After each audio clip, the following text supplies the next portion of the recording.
There we go.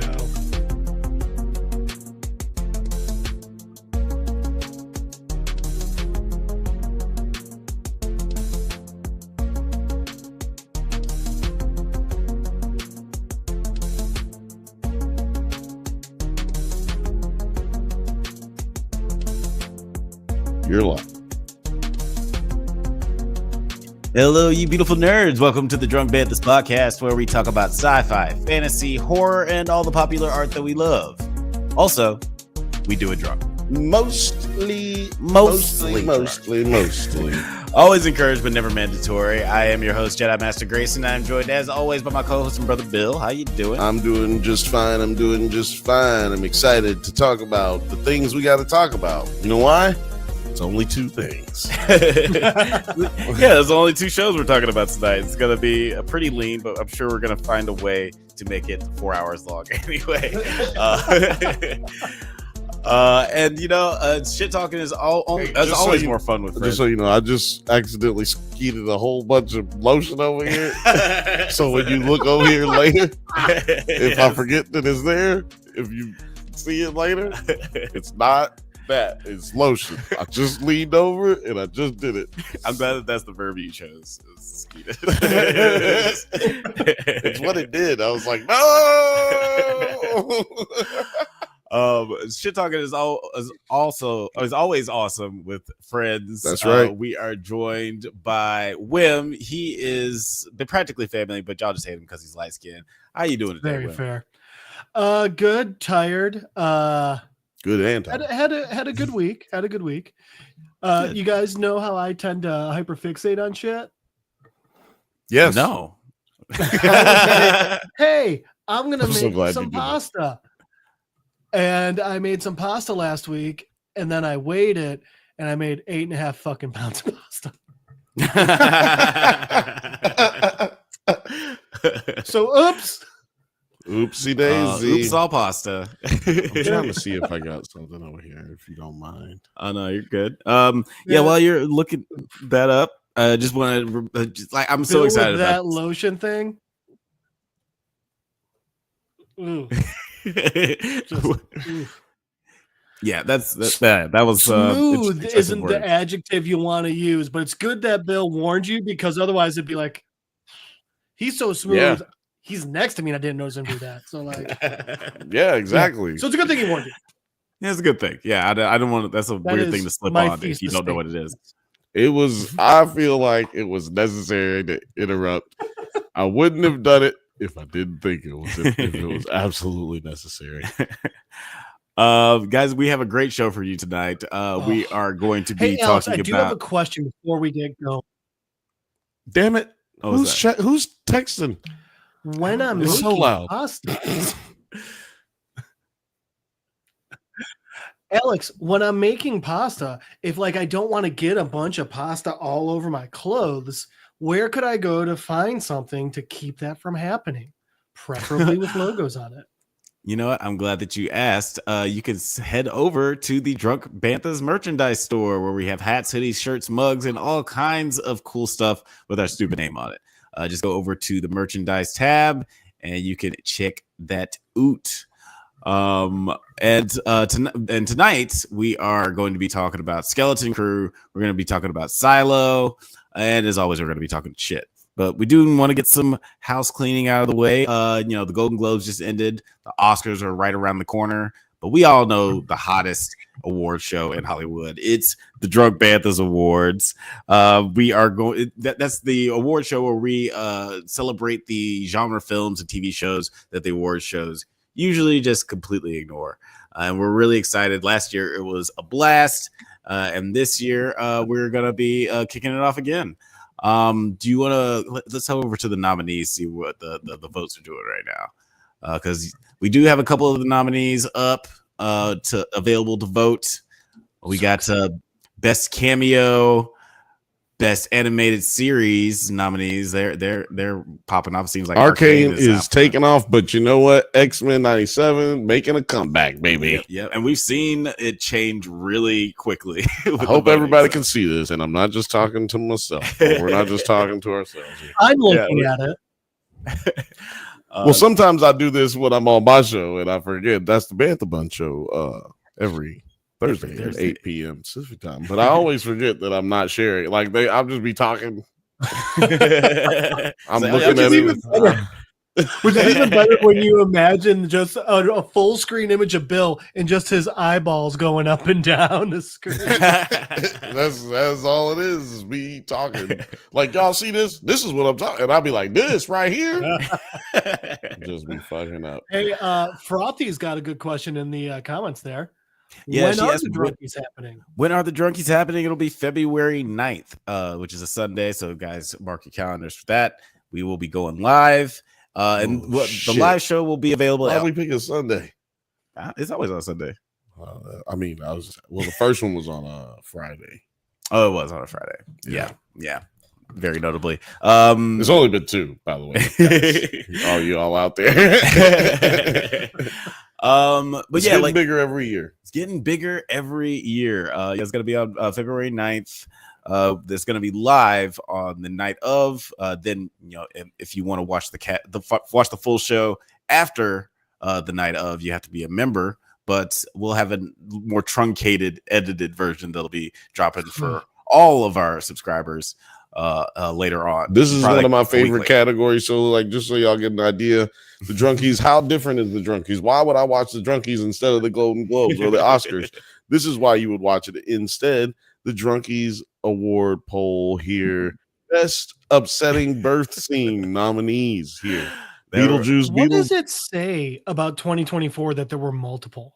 Yeah, right. Exactly. I actually left one out. I didn't put the first film on because I was like, that one and Immaculate are very similar, and it's more the conception than the birth that's upsetting about that movie. So yeah, Immaculate edged it out, but yeah, it was a weird year. It was a weird year, but yeah, those are the kind of nominees you can expect.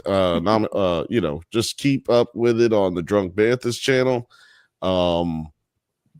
Make sure you subscribe, and then hit the little bell, and then you'll see every single one of those nominees pop up. Like you said, they're popping up every single day. Hard. Oh yeah, that's the way. As fuck. So what I'm gonna have to do is reset this motherfucker and then come back in, unless that worked. That worked. No. We're good. Okay, cool. I was like, Jesus Christ! I was like, how bad is my fucking internet tonight? Oh god! Yeah, it could not handle the drunkies nominees for some reason. In his defense, that birth scene is disturbing. So I understand why the computer was like, kill it, get rid of it now, shut it down. Another unique nominee this year category this year is Best Monkey Movie. There were surprisingly a lot of monkey movies this year. Better Man, Kingdom of the Planet of the Apes, Godzilla and Kong 2, and Monkey Man. Man, literally, yeah. So there's a lot of monkey movies last year.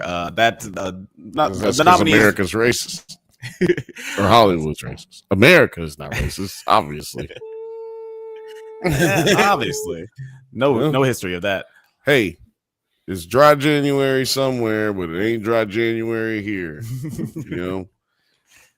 Shouldn't it be dry December? I don't know. Dry January. I guess it sounds like dry. I think it should be dry December, but by that time of year, we're all just like, fuck that. Right. It's like, no, I'm getting fucked up. Yeah. December is for getting fucked up. What's that? Two very family heavy holidays within a month? Okay. Sobriety? No. If it's dry January, then it's got to be fucked up February, right? Like it's got to be. It's got to be fucked up February. You mentioned this earlier, but guys, don't forget to check into the Bantha Bunch every Thursday at 7 p.m. Pacific time. Bill, what are you guys gonna be talking about this week? I don't know. Have no idea. Probably. Nope. You know what? Can't promise that. Creature Commandos, though, that's been good. So I'll probably get back on that. I kind of jumped off it last week because I wanted to talk about Squid Game. Y'all can go over and check out that if you didn't get the chance to check it out. Yeah, check I that broke episode down Squid Game. I'm basically the only one who watched it. Terry was on there too. Squid Game 2, yeah, Squid Game 2. Okay, right on. I haven't Terry might watched be joining us Squid later Games tonight. 1. Yeah, well, you know, we're gonna change I things hopped for you. off the Netflix bandwagon a long time ago. You know, I feel that a lot. There was a while where it was just like, all right, your quality's really down. And then Squid Games was supposed to be great, but one thing wasn't enough for me to come back. And then they were like, oh, by the way, if you live 2 blocks from your sister, you're not going to be able to use hers. And I was like, well, fuck you. So, yeah, that's super annoying. They have come up with all kinds of different ways to make sure that only one account for one person. Right, fuck off. James Morgan said he just wings it, but with aplomb. First off, you pronounced it correctly. You're good. Okay. Oh yeah, because I've just never seen that word. I don't know what that word is. That's a British word. We not smart over here in America. Aplomb is like you do it well. You do it with like a step down from grace, but still good. Oh shit! Yeah. Hell yeah, man! Well thanks, man. You know what? I appreciate that because sometimes it feels like I'm talking to myself. Hey, you know what? That's a reason to do a shot of water. It is indeed a shot to the Bantha bunch. That's right. While you're doing that, I learned how to pronounce you can drink. It's cool. I learned how to pronounce a new word today, except it's not necessarily a new word. I've just been pronouncing it wrong for fucking years. And I've been making fun of people who pronounce it correctly. It's it's reconnoiter. I thought it was reconnoiter, and I was like, you're all fucking idiots. It's actually pronounced reconnoiter. What's a reconnoiter or a reconnoiter? Reconnoiter is someone who goes and does a reconnaissance.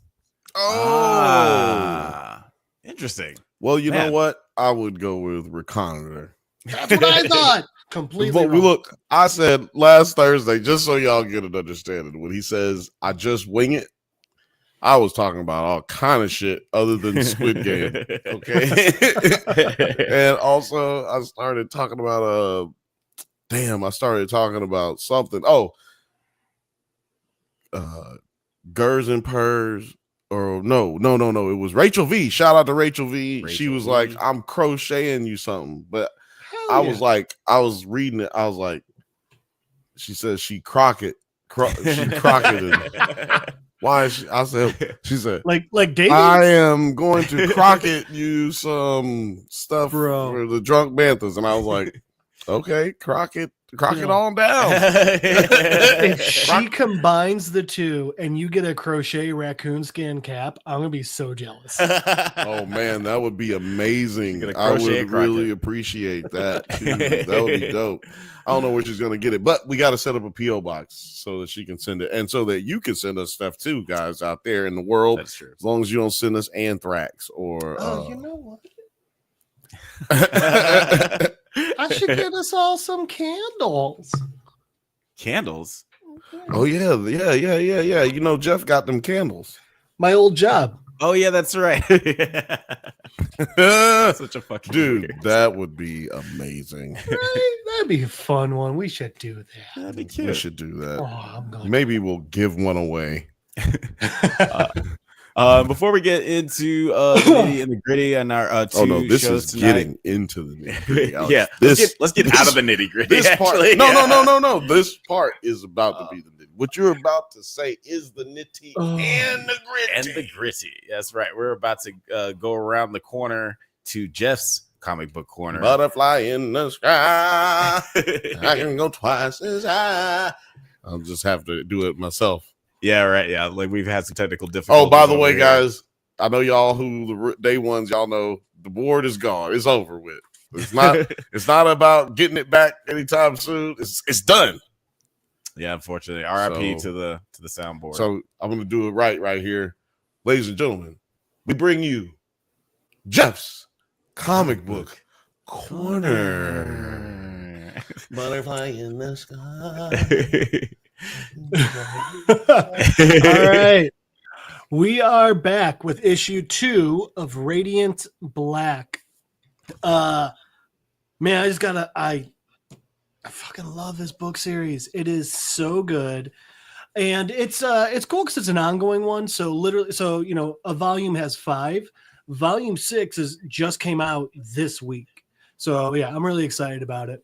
So anyway, this is the cover for issue 2. And this is one of those cool ones because even though this was issue 2 and it's still a relatively new comic, this cover is actually like, so it's not a standard like this, because you can tell it looks a little weird.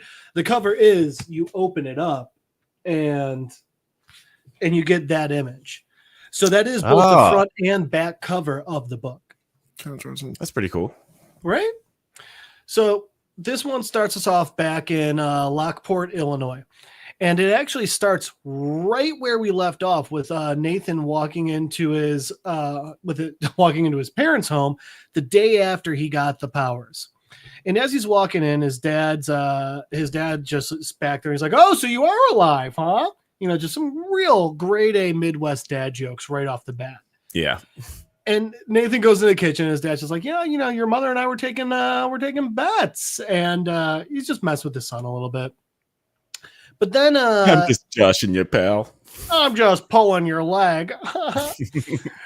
But so Nathan's like, "Wow, you're up really late." And he's like, "No, this is early. That's how it works for the rest of the world." And he's just like talking with his son. He's like, "You want some oatmeal?" And Nathan's like, "Yeah, of course. Yeah, actually, that sounds really good." And they sit down and they're talking. And it starts off really small. And he's like, "Why are you even up?" And his dad's like, "Oh, I've been going on walks."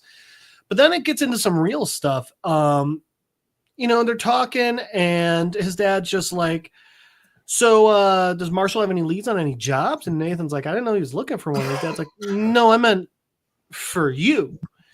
And and his son's like, "Oh, I didn't think to ask. Like, it didn't come up." And his dad's like, "You could ask him." And Nathan's again like, "I guess." And then it just like gets really awkward. So that's one of the things I love about this book is it is just Nathan is just a random guy who randomly got superpowers. And more than that, he's a millennial who got superpowers. His dream didn't go the way he thought. His job is crap. So he literally moved back home with his parents and then found a black hole that gave him superpowers. So, why not, right? Anyway, so the conversation keeps going. And the thing is, it's this writer's really good at just capturing the feeling of just a normal conversation between a son and a dad. And the dad's like, "So listen, I know it's not much, but like, what about that driver company you were doing, like that Uber thing?" And his son's like, "Driver? That's awful." And his dad's like, "It's money, right?" And he's like, "Well, but it's like pennies." And his dad's like, "Hey, you know what? But they're pennies that you don't have right now. And by the way, pennies are nothing. Like, pennies bought this house, nothing to laugh at." And his son's just really upset about it. And he's like, "No, that's not what I want. That's not what I'm doing." And he's just like, I'm writing. I'm a writer. I want to write. And his dad's like, "Listen, I'm not trying to attack you. I'm asking you questions, but like, these are things you need to think about, son." And he's like, "Well, something actually like fell in my lap yesterday and like literally last night out of nowhere." And he's like, "And I think it could be something really, really amazing and really special." And his dad's like, "Awesome. How much does it pay?" And Nathan's like, "Well, it doesn't." And his dad's like, "Okay, that's great. Your passion's great. You need to make money, man." And like, he's being very dad about it. And the interesting thing here is like, you see both sides of the argument because, well, especially us, we're millennials. And we're like, we're Nathan, we're like, no, dreams are important. Like you should follow your dreams, but also like, yeah, you got to pay rent. That's a thing. You don't want to move back to Lockport, Illinois with your mom and dad. So Nathan ends up eventually just Sorry. Nathan eventually ends up leaving the just like getting pissed and storming out, and his dad's just obviously looks disappointed. So then it cuts back to town, and we get this really interesting thing. So it's a movie store, and one thing is it says now starring CBD oil. Ask us about our What Lies Beneath Bath Bomb special. Everybody's shoving the CBD. Right? And this random guy's just like, I mean, like, but I don't have a TV in my bathroom. And now we come back to Marshall, Nathan's best friend we met last issue. He's like, you don't literally need to do them at the same time, man. And the guy's like, but it's a promotion. They're paired together. He's like, oh, dude, it's just a way to sell. It's like, come on. And it's funny because we see Marshall like trying to come with these get rich quick schemes. And he's like, listen, like, you fire up the faucet and like you drop one of these bad boys in and maybe like light up a product that we don't carry, but hey, it's legal in Illinois now. And then you just like, and then you go and you sit in the bath and you're transported. And then you go out of your bathroom and you watch this classic movie from the early 2000s that pre Avengers Agent Olsen wrote, and you realize actors can write. And the guy's like, you know what? That does sound pretty good. But he goes, but what about like some other bath-like movies? And he goes, I don't really like Harrison Ford. And Marshall's just like, I have no words right now. And that's when the cops from the night before walk in and they're like, oh, never seen you speechless. And Marshall's just like, fuck. So the next one we cut to is really interesting because it's just this literally entire page. It's almost completely black. And there's just these weird white lines on there.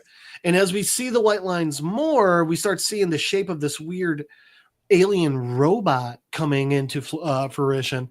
And so we're only doing 2 at a time. So we're moving on to a different series next. So you're not going to learn this, but spoiler, that's actually like whatever the language the aliens speak. And it's as Nathan gets more in tune with his powers, he can start to understand it a bit more. Okay. Spoiler alert. Anyway, next up, we see Nathan waking up levitating in his room, and it's someone knocking on the door. And one of the things I love is just like the little silly jokes in here. And after he wakes up, Nathan just goes, has anyone seen the Keymaster? And I'm such a dork. And it's just like, oh God, there's someone knocking. Okay, I'll be right there. And he reaches over and literally just grabs the black hole and like wills it to disappear. So he goes to his door and he opens the door and there's the cops and Marshall. And they're like, hey, Nathan. And he's like, what's going on? Marshall, what are you bringing cops to my house for? And they're like, so like about last night. And Marshall's like, he's like, I'm sorry. Nathan's like, Marshall, you brought the cops to my house? Now they know who I am? Yeah, and Marshall's like, I'm sorry, man. They came to my work. They already knew. And he's like, but how? And the cops go, you were literally drinking around the corner from where we found you superpowering it up last night. Everyone saw you. I just love that silly little thing. But so then Nathan's mom shows up. And this is one of those like, ooh, your parents know you're broke. They don't know how bad it is. You just moved home from California. You're staying in their house. And day 2 of you being there, the cops show up. Yeah, ooh, not a good look. Not the best. Not the best. But luckily, the cops are actually real cool here. And they're like, oh, he didn't tell you? Last night, your son actually helped us with an emergency. And they're like, what? What kind of emergency? And the other cop goes, yeah, some drunk jerk wouldn't get off the train tracks. And Nathan and Marshall's like, come on, guys. Do you really got to say that? And his mom's like, no, he didn't tell me. Oh, that's so sweet. And they're talking, and it's like, the cops are being, I'll give the cops this. They're pretty cool on this one. So eventually they're like, but we do actually have to talk to him. Just some paperwork from last night and stuff. And so his mom goes inside. And then Nathan's like, thanks, but why are you here? And they're like, who are you and how do you do what you do? And he's like, you're at my house. I think that's your answer. And they're like, no, are you working with the other one? He's like, what other one? And they're like, show him their phone. They're like, there's another guy like you, but red, blowing up and robbing banks in Chicago. And Nathan's like, no, it's not me at all. I don't know what this is. And the cops are like, all right, well, listen, we need you.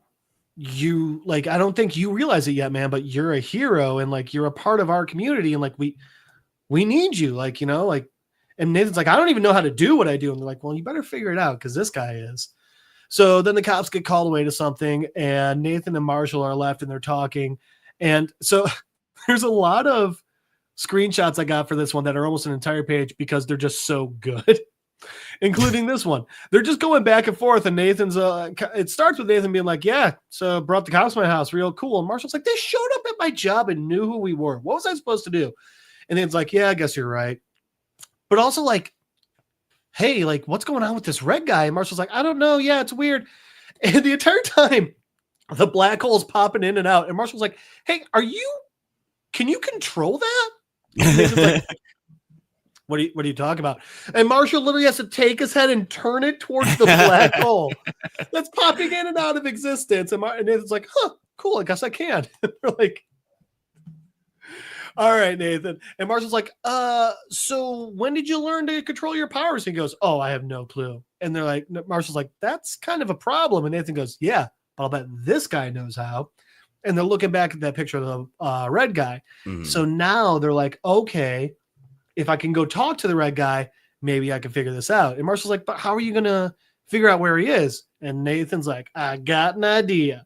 And it's just, he goes and drives Uber in downtown Chicago and asks every one of his passengers. But it's so funny because it's an entire page of just random Uber customers.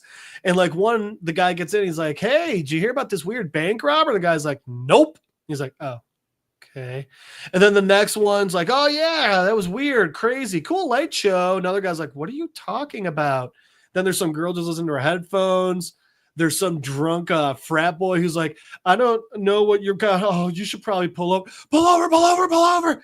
Then there's a couple fighting in there. It's literally just the guy going, she liked my photo. What do you want me to do?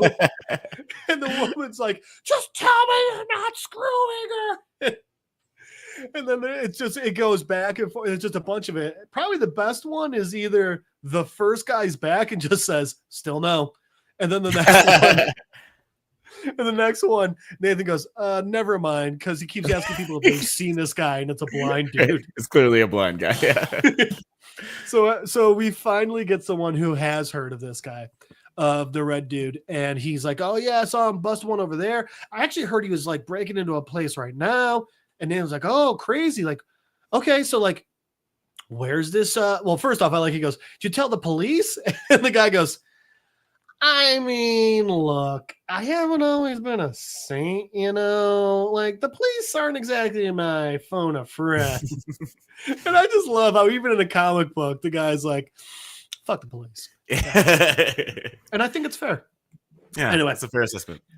So Nathan figures out where it is and he goes, and I love this page. I think it's just, again, and I've said this about so many of the books I cover here, but just beautiful artwork. One, the colors and the use and lack of color in just like those lines coming off from where Nathan's grabbing the black hole, making it seem this vibrant, bright thing is gorgeous. I love how they use it to cut up the page. I love how we get little parts of him like powering up. I just think it's all cool. So I had to share that entire fucking page. Anyway, so Nathan is at this junkyard and he sees Radiant Red. And now we see this guy and he's literally like, and he's just like absorbing like an engine or some shit. And Nathan walks up and he's like, hey, okay, I gotta say, first I got no idea what you're doing, but that looks cool as shit.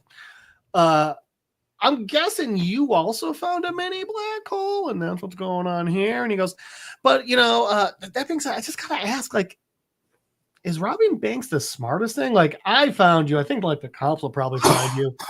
And then Radiant Red's like, and fucking punches the shit out of Nathan. And I mean hard.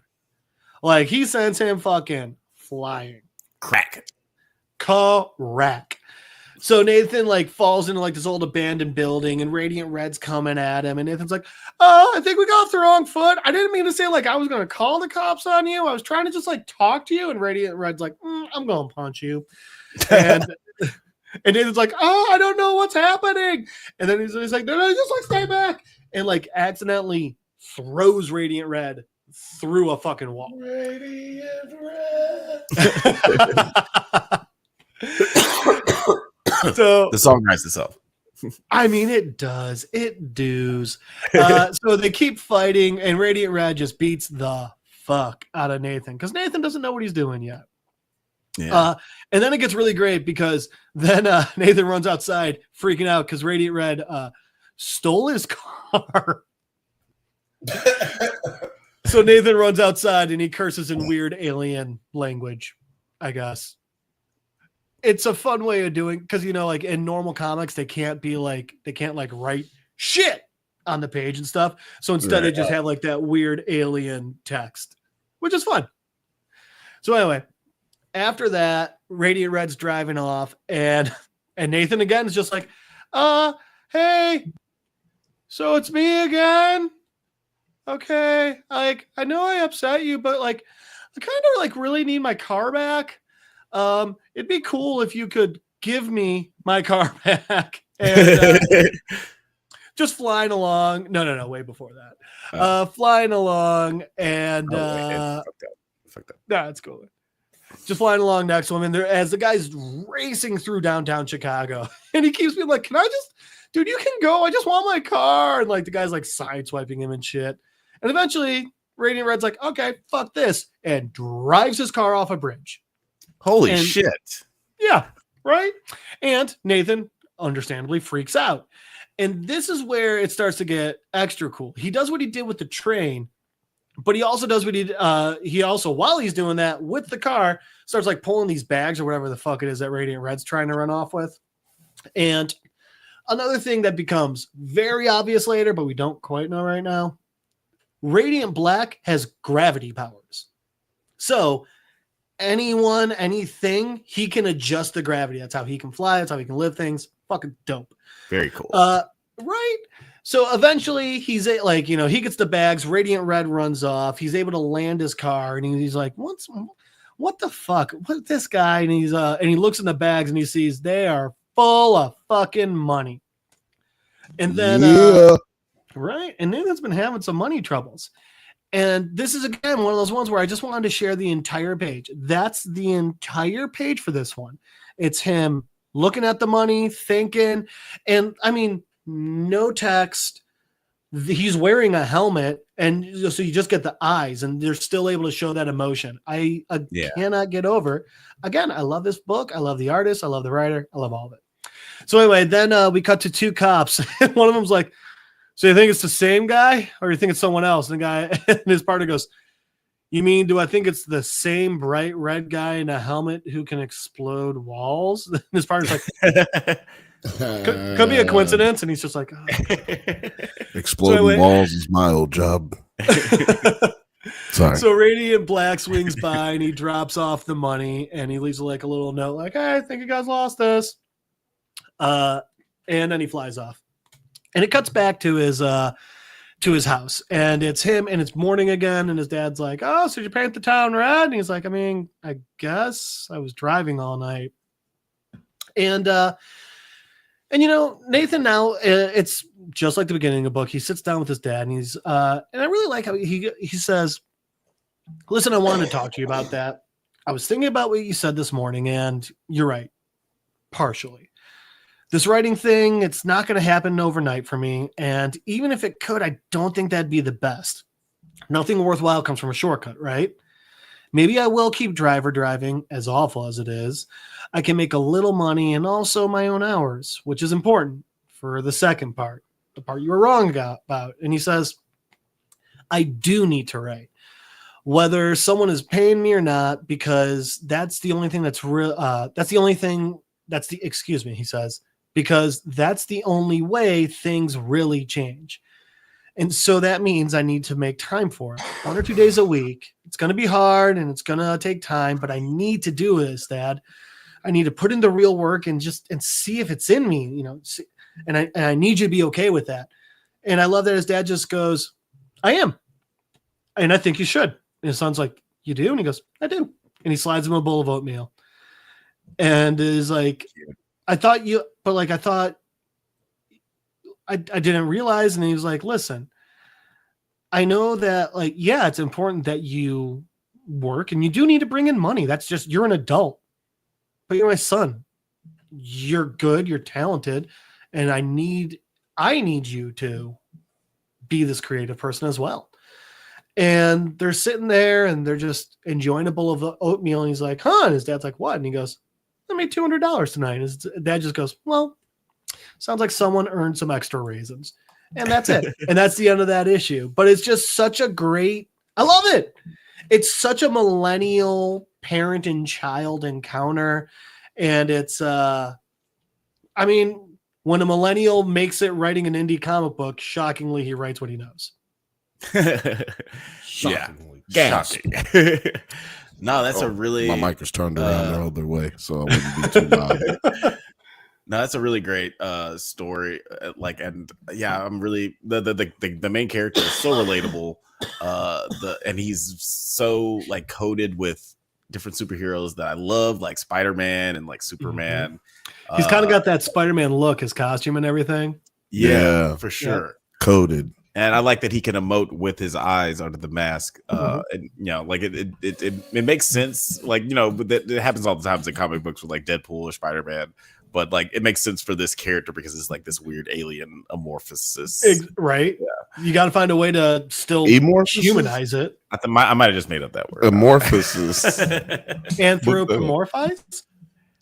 That sounds like a word. That actually is. That sounds like a word. No, that's animals, but I think it would count for aliens. Hold on now. That's a word, though. We be saying words. James Morgan said that was cool and with a positive ethos. So that's the last issue. So that's the last Radiant Black issue I'm gonna read on here. We're gonna go to something else next week. But I'll say this. Some of the main characters die. There's a Radiant Red, Pink, Yellow, and an Omni Radiant. There's a robot alien war in the heart of downtown Chicago. That sounds like a band name. 5 spin-off series. This is just it's an amazing book series. It is Alien War. What kind of alien war? Alien robot war. Alien robot war in the heart of Chicago sounds like a rock band. That's my favorite My Chemical Romance album. That is definitely. First off, that's an amazing MCR album. Second off, I will say James Marsters, his band's name is Ghost of the Robot, so it's not too far off. Oh, is it really? Dude, I'm telling dude, I am so good at coming up with band names.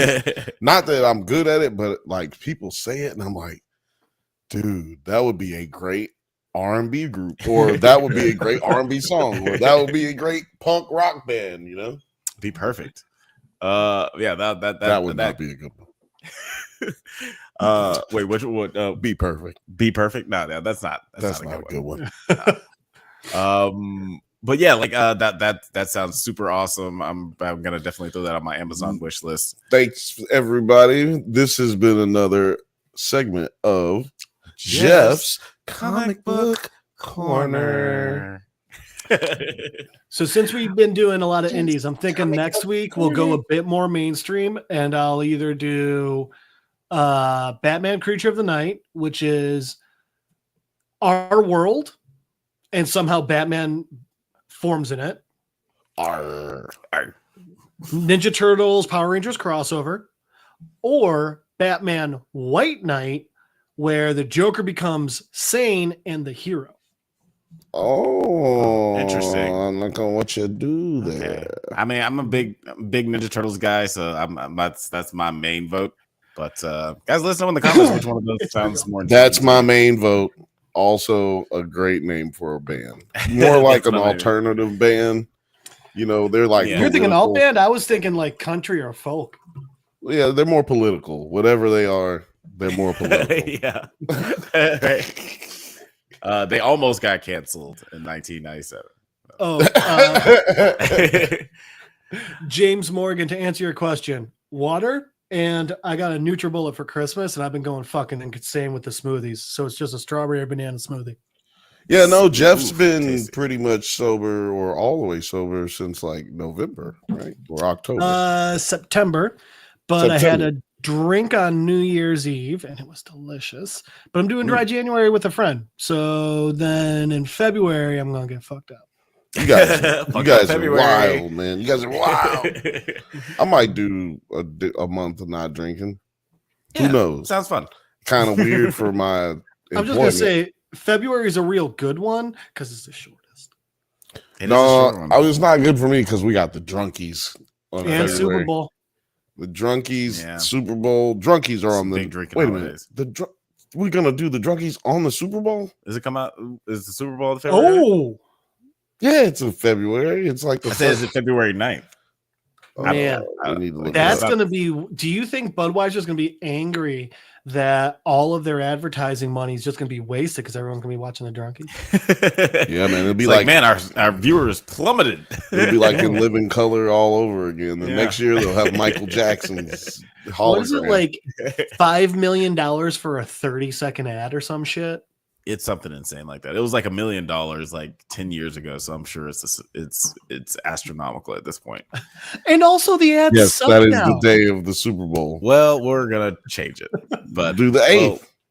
okay, let's do the 8th. We're doing the 8th. So everybody, That's let's gonna go. be It'll be a the 8th drunk of weekend. February. I'll put it on the community tab. If- so everybody sees If you weren't taking the 10th off, you are now. You goddamn right you are. Man, yeah, because I was gonna die on that day. Oh, I'm gonna have to make some Super good Bowl drinking, and then because the And the Super drunkies Bowl will be before, over yeah. by the drunkies. Like we could start it No. like right after the. No, I'm saying right after the Super Bowl's over. The we Super could Bowl start it. ends like 11 p.m. Central Time. So what, like Oh, 9 yeah? p.m. your time? Yeah, no. Well, most times football's over before that. So damn. Yeah, Okay. But not they, the- they, but they not find the a way Super to Bowl. make the Super Bowl. They find a way to make the Make Super the Bowl Super last Bowl 5 long. The hours. that's halftime fucking show alone shit. is a half hour. Yeah, It's pretty crazy. it's always the longest game of the season for no reason. Yeah. It starts TV timeouts. That's the what it is. It's daytime. the TV timeout. Yeah. Oh, they're gonna be live. Yeah. But yeah, before we get I into learned the to make topics, churros. What are we talking about? before today? before we get into the topics of tonight, Star Wars and Silo. I just Solo, wanted, like, silo, CC, Solo, state, silo. style, state. we got that drop right. Yeah, before No. we get into, yeah. Oh, you got it on there? You had it last week. I forgot, man. And it's been fucking traumatizing. The That's board's because gone. we were all still so angry about Dune. The board's gone. It's traumatizing. It's been a very All rough, my sounds. it's been a rough month. All my sounds. But yeah, it's the first show. It's like of the- $600, guys. If you want me, look, help me out. Help me out. Donate some money. We need like $1. If everybody who's subscribed donates $1, we can get Yeah, that we would can get 5. We'll need you to do fucking- that like 20 more times. Yeah. Yeah, that'd be great. If you guys want to give us some money. Oh, But subscribe. I thought before you we said members. No, subscribe might work. Yeah. All of subscribe it. my- All of those. All of them. Everything. But yeah, this is our first show of the new year. So before we get into the topics, I did want to have a little bit of a retrospective of 2024 because there's a lot of movies, I a lot swear of to God. TV. It's too early for that fucking clip. It's the perfect time. No, no clips right now. But I did want to just like talk about some of the best and worst movies of 2024. I saw 64 movies in theaters last year. Unfortunately, I didn't get to see everything. How I saw many somebody did you see in 2023? 51. Nice. So I'm up the ante a little bit. I was trying to get to 100, but like by July, I was like, "There's no mathematical." Dude, that's way almost that I can 2 do a that. week. Yeah. I realized by July I was like, I can't do this. I can't Yeah, catch when up. he started slacking off, I was like, Alex, you gotta go to the movies like 3 times this week, dog, because you're not gonna make it. I said you can still make it, but you're gonna have to do it. You're gonna have to do it. Can't play around with it. Yeah. He played around with it. He played around with it. I'm gonna have to make It's because there's not enough good movies that come out, so you gotta like make yourself go see Bill, bad movies. Just like am I hearing that someone fucked around and then consequently found out? Sir, that is an astute analysis. That is exactly what happened. Cogent analysis. But yeah, I just want to talk quickly about like my top 10 worst and Run it top 10 down. best movies of 2024. Run What would be more fun to down. go over the first, worst or best? Oh, save worst. Save worst. Okay, Go we'll start best. with the best. At number 10, it's Anora. Ding. This was like a didn't see really, really, really crazy movie. You got to watch a little bit of it with me. I got to watch most of it. I just didn't watch the end. Yeah, it was a It crazy was fucking movie. crazy. So funny. And How I thought is just, like, she in it? Oh, She jerked somebody Mickey off. Madison. Oh no, sorry. That's Oh, you get to watch? Then I'm in. Mikey Madison, she is fantastic in it. Like, she's actually Yep. my favorite female performance of she's 2024. good. She's good. Especially like you see her in interviews and stuff, you realize how she's very not that kind of person. So it just shows like she really nailed that. Who cares if she's that kind of person? I mean, it just shows that she gets can act. busy in this movie. Is she's fucking crazy. I'm just saying in her character. Oh, and yeah, let me yeah. just tell you something. If the way she did that, no, Bro, it's like Amber Heard. It's like Amber Heard. Now I'm not saying anything negative about Amber Heard. I love you, Amber Heard. You want me to? Y'all don't fuck me up. But I'm just saying, they nice and pretty and happy and in the interview, but they getting paid to do the interview. Remember that. So That's true. Anyway. She's very professional. Very professional. That's Yeah. because we don't know these people. She might be shitting in somebody's bed, right? You never know. But yeah, she was great. The movie was way funnier than I thought it was gonna be. The trailer makes it seem like it's gonna be like this Russian gangster thriller. This is a Neon movie? Yeah, it's a neon movie. Dude, they Shout are out to Dion. fucking awful at making appropriate trailers. Every movie I've seen of theirs that I've seen a trailer, it's the opposite of what the movie's vibe is.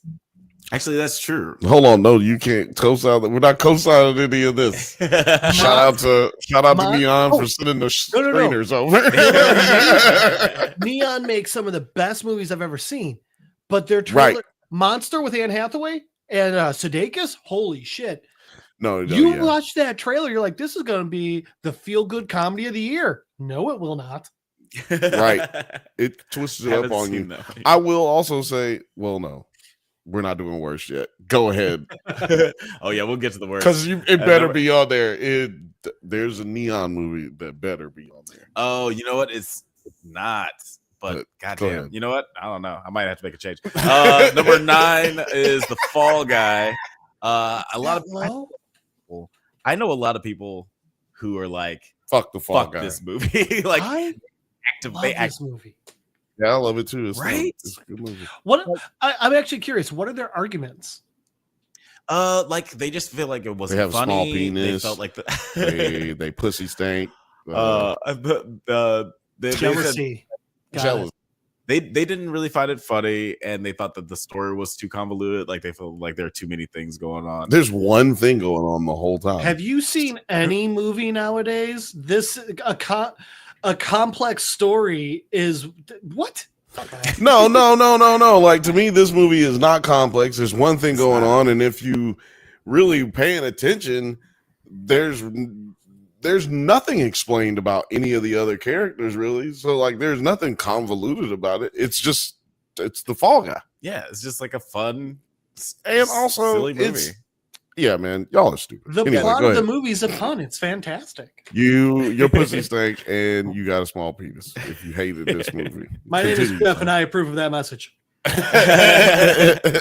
Number 8, we got Babes, starring Babes. Alana Glazer and Michelle Buteau. Did either of you guys see this movie? Yes. Oh yeah, we watched. We watched it together. Yeah, we watched it. Look, we watched most of these together, Alex. I was there too. Well, actually, I saw this movie like 3 times before Another Neon. We ended up seeing it at Thanksgiving because Let- I got to see. Sorry, we were about to say. I got a question for you.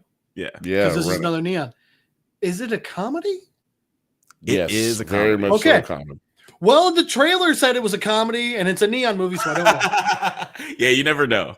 No, It's a dark. But I drama. will say this: it's not a romantic comedy, but it's more in the vein of like, I guess, Big Daddy, like that kind of level of humor. Yeah, You know what I'm saying? A balance of humor and drama.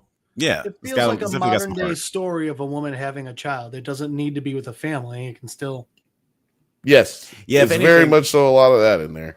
Yeah, if Hey, anything, look it's a at love that. story between Alana Glazer and Michelle Buteau's character. Like Oh, seeing fuck how that. they're No, it's a coming of age film, really. right. Yeah, it's It like all actually about is modern a day coming of friendship age film and, like, with adults. yeah. how can you do Fuck adulting that. while also like creating? No, it's a another good person? episode. I mean, it's a good movie. I would recommend it. I would recommend Mm-mm. it. And I don't really fuck with movies like that. So It was really well written, directed by Pamela Adlon, who is Bobby from King of the Hill. So this was her directing debut. Also my accountant. Damn it, buddy. Sorry. Number 7, The why- Bike Riders. That's why my money fucked up. I was surprised by Really? This one was good? I was surprised by how much I like this. Yeah, movie. no, this movie was really good. This might be top 3 movie that came out last year. Yeah. And nobody the knows. fact Nobody's that you're talking saying that with how obnoxious Hardy's voice was in every fucking trailer. Out of context, Tom Hardy's voice is weird. Just because he's about to been say, on his that's- weird voice shit for I a was while. just gonna say that's just how he talked.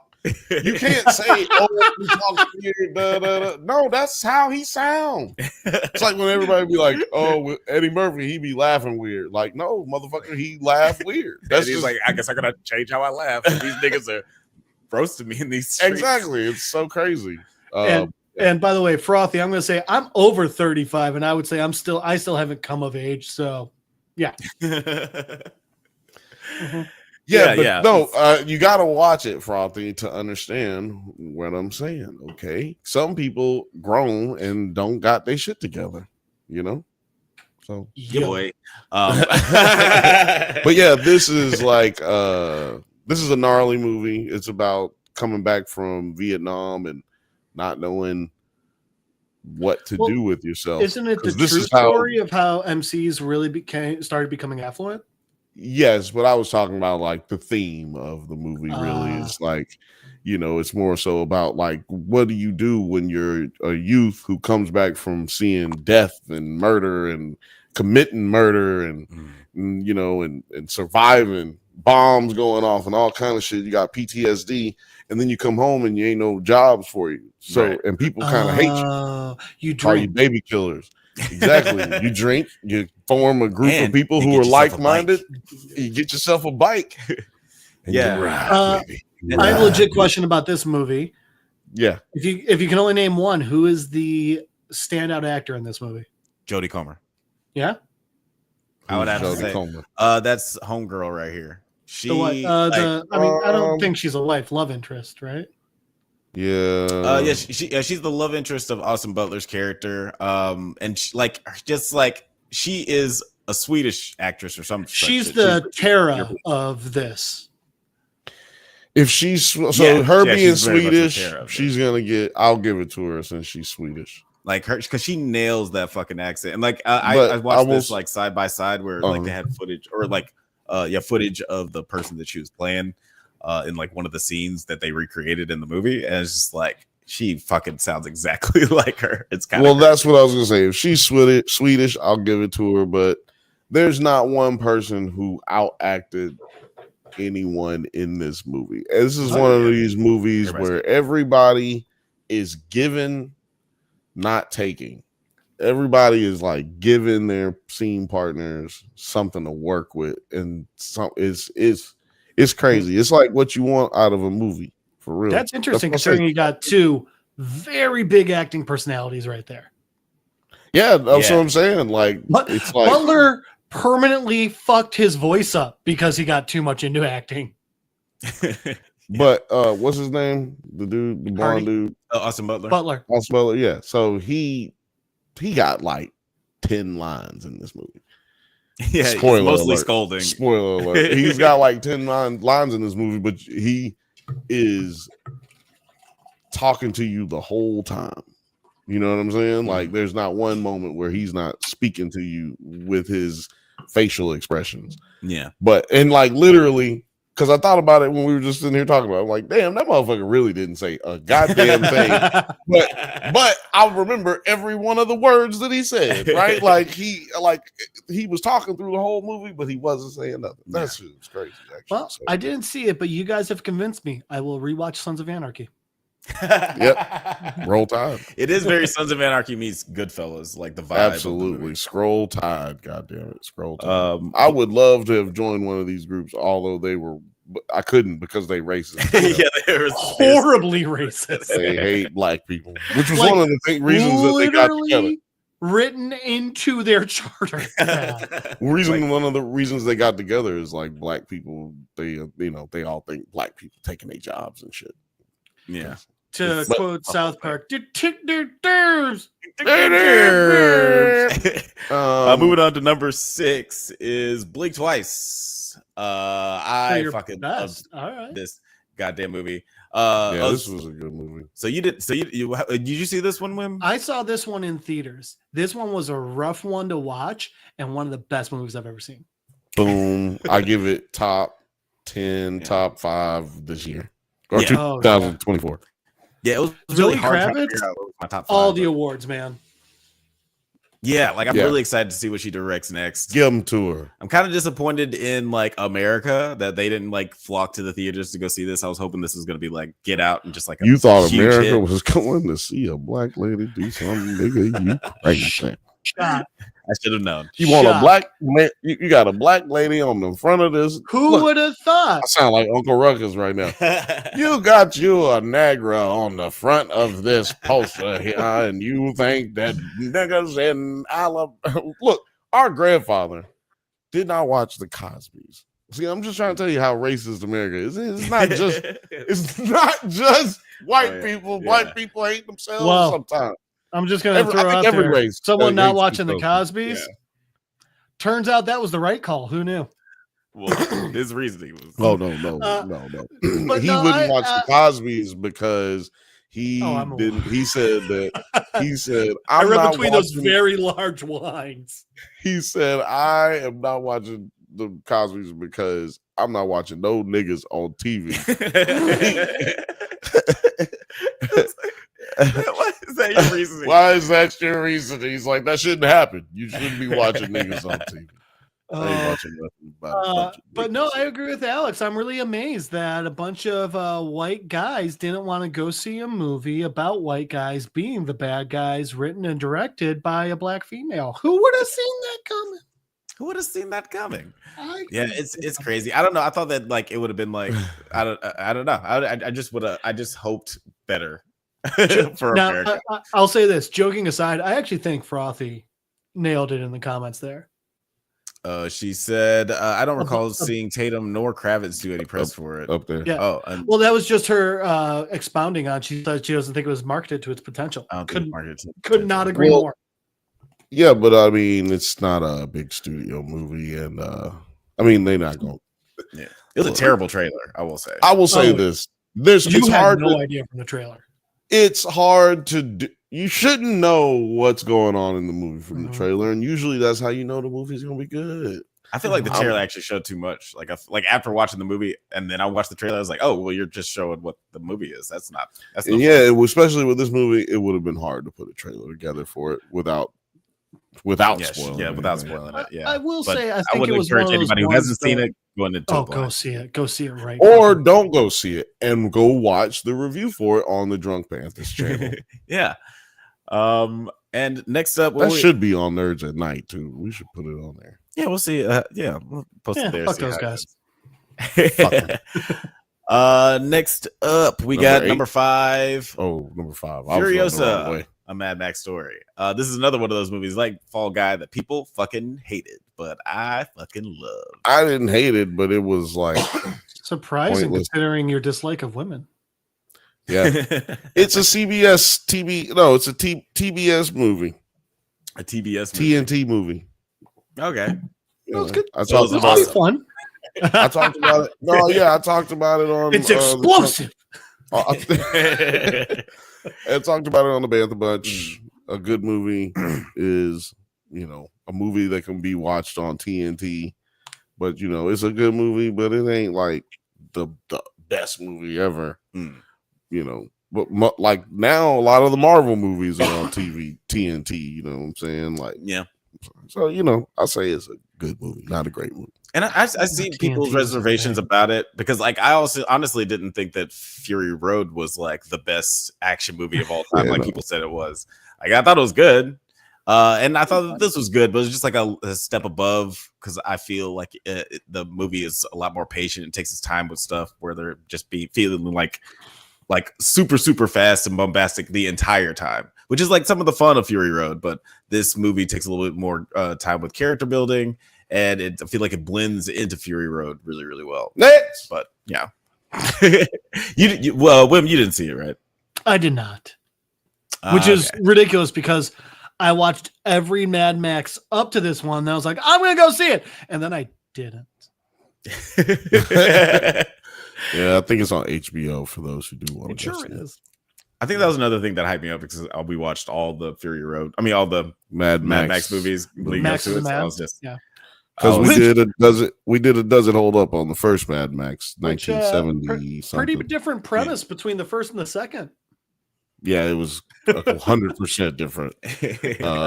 Go watch the first one from the 70s, yo, amazing. son. That Holy is shit. wild. Or just go watch Does It Hold Up on the Drunk Gibson Yeah, that's still has his accent and doesn't say the J word once. It's amazing. It's crazy. It was a different time. Oh, man. This next one I'm only talking about really quickly because I know no one else watched this one. But sometimes I think about dying at number 4. Yeah, nobody saw that. Look how fucking shitty this poster is. It's not like the real poster. It's just like this thing What? I grabbed. But Bro, that is bad. Whatever. I don't That's a care who did Skywalker. that. Who did that? Our unfortunately, thumbnail she is a looks better than that. Skywalker. I'll tell you what, I Unfortunately, she would is a give it a Skywalker. shot. I didn't know this came out. I would give it a shot. I actually think she's a really good actor. I think she just kind of got, what's Hayden Christensen. Yeah. I didn't even Yeah. know that was what you were gonna say, but I thought I was gonna give that the name because I was like, that's what happened. She got bombarded, bamboozled, led astray. But yeah, this is like a really crazy movie. It's funny. Like after I saw the movie, I thought it was amazing. Tried to look it up on YouTube, and I just typed in "sometimes I think about dying," and then it said, It said, "Damn, nigga, you all Please right?" call this suicide prevention hotline. Exactly. That's exactly that popped up. It's like if you're thinking about suicide, it's like, oh man, I should have prefaced that. Which with, is weird because the video right after that one was just all My Chemical Romance. Yo, I almost told people, no, you They're know what? going on I'm tour not again, gonna by the say way. that because I was gonna say I almost said something and then I was about to say it. Dude, I should not do that. There's a reason I was. Yeah, that's what the filter right Ooh. there is for. Yes. Next, but yeah, it's great movie. Next. I can't really recommend it because it's fucking weird, but I loved it. It's number Next. number 3. Number 4. I At can't number- recommend it, but it's number 4. Yeah. It's number 4 for me. No, Like that's- I thought it was amazing. That's bad, Alex. Uh, Look, you should have got a better picture. Nobody go watch this movie with this ugly ass picture that you got up here. Number 3, we got Love Lies Bleeding. Oh, she got her titties out. So look, that's a Nope. reason to go see it right now, y'all. You're gonna see some belly and some chest. But yeah, it was a great movie. Like just a cool thriller.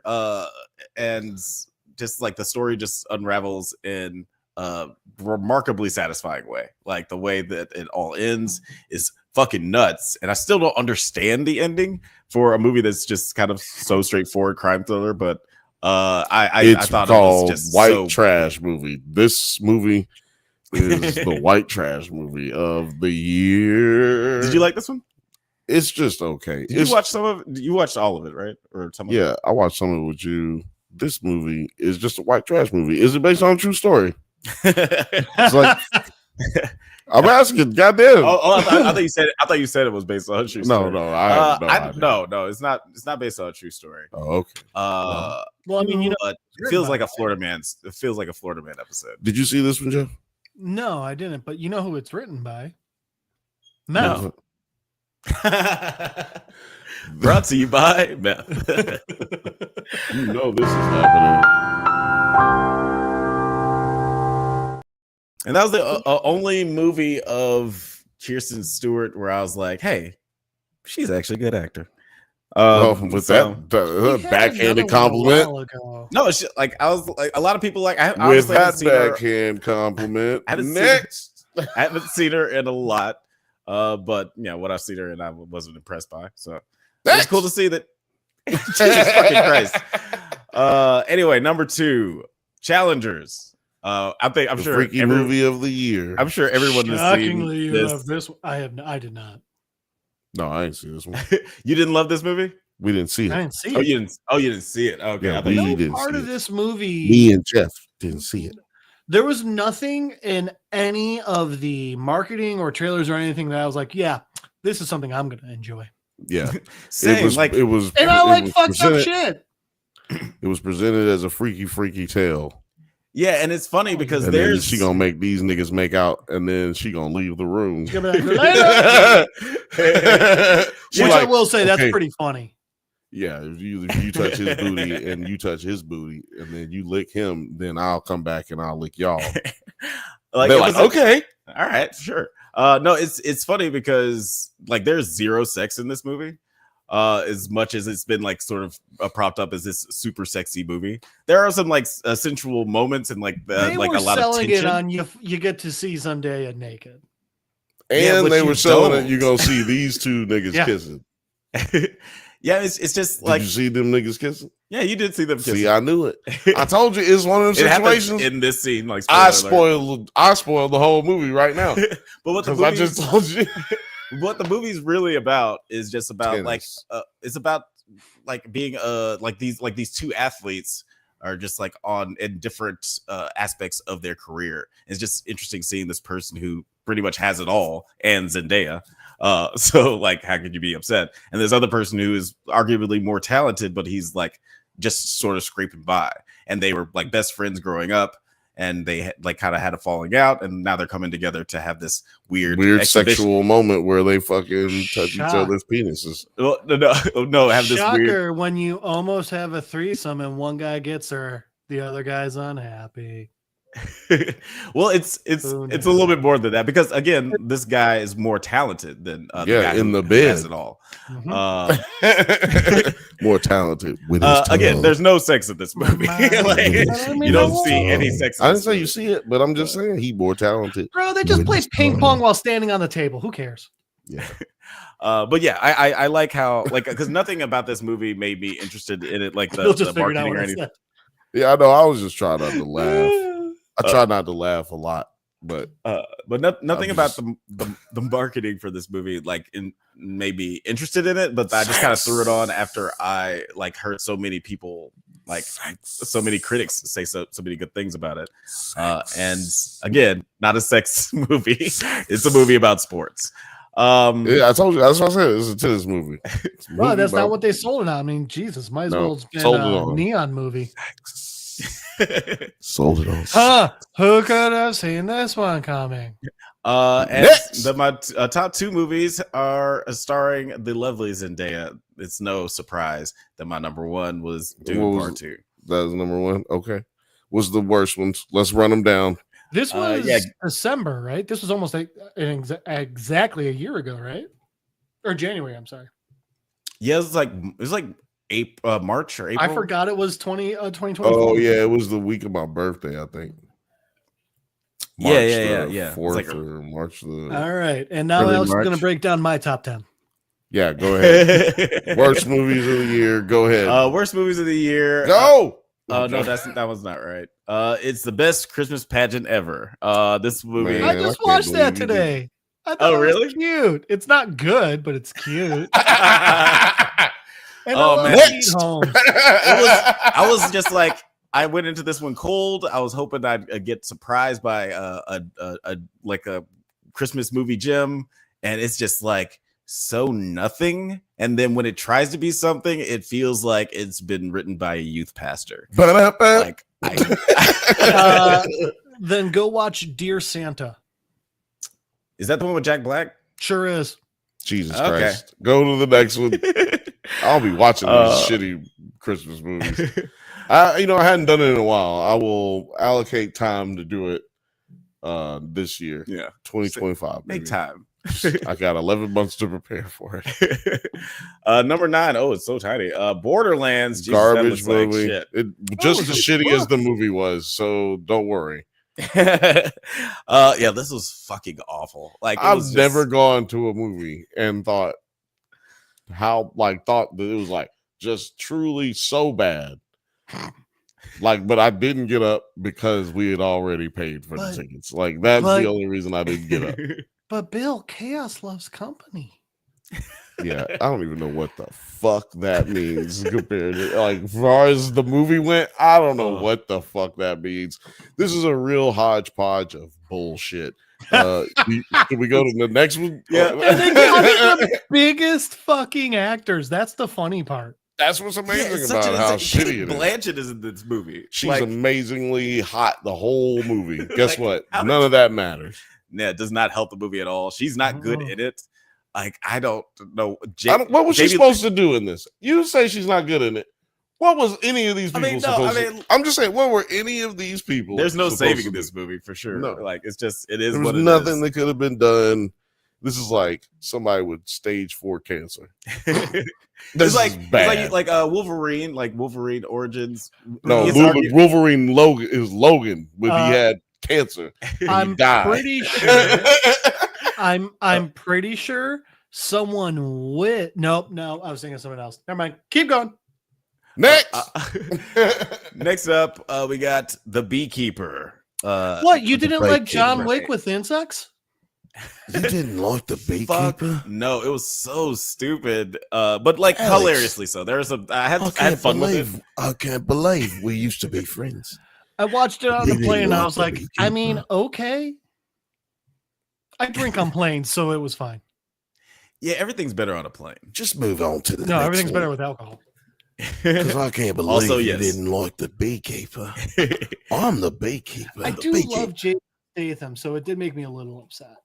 Yeah, I was hoping that it Did was he gonna whoop be like anybody's fun. ass? He whipped a lot of A ass. lot. Well, God damn. Then we good. I would probably like this movie if he was whooping people's Bill, ass. if the it's ever an Transporter option on an movie's up airplane, there. watch it then. There you go. Boom. It's a great I'll be airplane. doing it. I'll be doing it. Next up at number 7, Drive Away Dolls. Maybe I'll watch it at work. This movie was written by This is stupid. It's like one of the Coen brothers This and his movie wife. looks stupid as fuck. I was really expecting it to be cool because like the trailer makes it seem just kind of fun in that like Coen brothers This looks dumb. like wacky style. But yeah, it's just really, really bad. Margaret Qualley had an interesting year where she was in this got an and The interesting Substance. name. And Qualley. yeah, she was in this, The Substance, and Kinds of Kindness. So Did you see this, Jeff? I didn't know what this is. It looks like the 80s puked it up. Hated it. Yeah, I had like this was like more just disappointing because I had high I expectations. should have been for playing the hated it clips. Go to the next. Speaking of Hating it. speaking of hated it, and also really being disappointed by a movie. Hated it. Oh American man, this is Society perfect for it of because Magical Negroes. Say Yeah. it again. What's the name of it? The American Society of Magical Negroes. That's right. It was. Yeah, it's fucking pretty terrible. tricky when you make a movie that half the country can't say. Yeah, everybody can say Negroes. It's fine. Everybody can say Negroes. It's in the lexicon of. What were you talking about? Society words. That is this fun thing called a trap. No, I'll drink to that. Did you see this one? No, I didn't see this one because I didn't believe in this movie. I heard about it. I heard about it way before it came out, and I was like, that sounds like a cool premise. Then I saw the trailer and I was like, this is going to be a bad movie. I'm like, really good with the trailers, man. You believe me now. I know you believe me now. I'm really good with the trailers, man. When to figure out like if it's good or not, give me one glance at the trailer. I'm gonna go, man, that ain't gonna be worth your time. Right.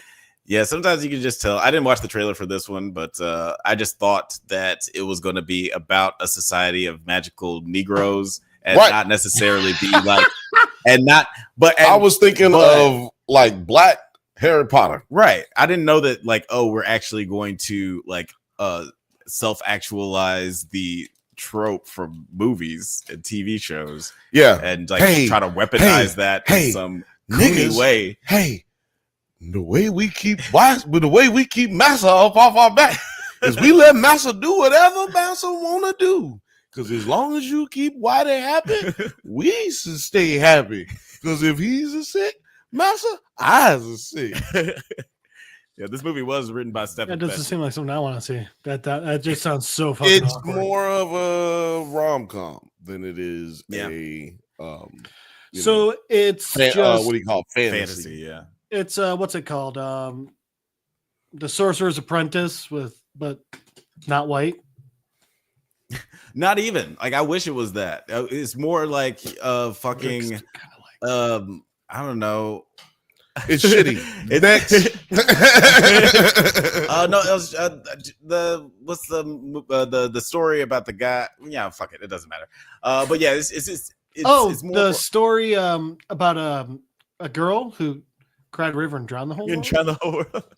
Yeah, it's mainly about Justin Smith trying to have sex with this woman, but unfortunately, white woman. She's like half Puerto Rican or something. They made a point of saying that she's not like traditionally white. She white, but white face. He's trying to have sex with this woman, but he's getting in the way of him being like basically the servant to this fucking piece of shit white dude. I love Justin Smith. I love David Allen Greer. This is a tricky way of paying niggas to be slaves in a movie without them knowing that they slaves. I told you niggas that we would get you. I used to be able to do really good, Uncle Ruckus. It's gone. It's a tough one. Number 3, The Front Room. This is shit. This is like next. No, I'm joking. It was such a dog shit movie. Such a weird premise. Nobody knows. It's another one of those movies where you look at the trailer and you think it's going to be one thing, like a supernatural. You watched film. this trailer?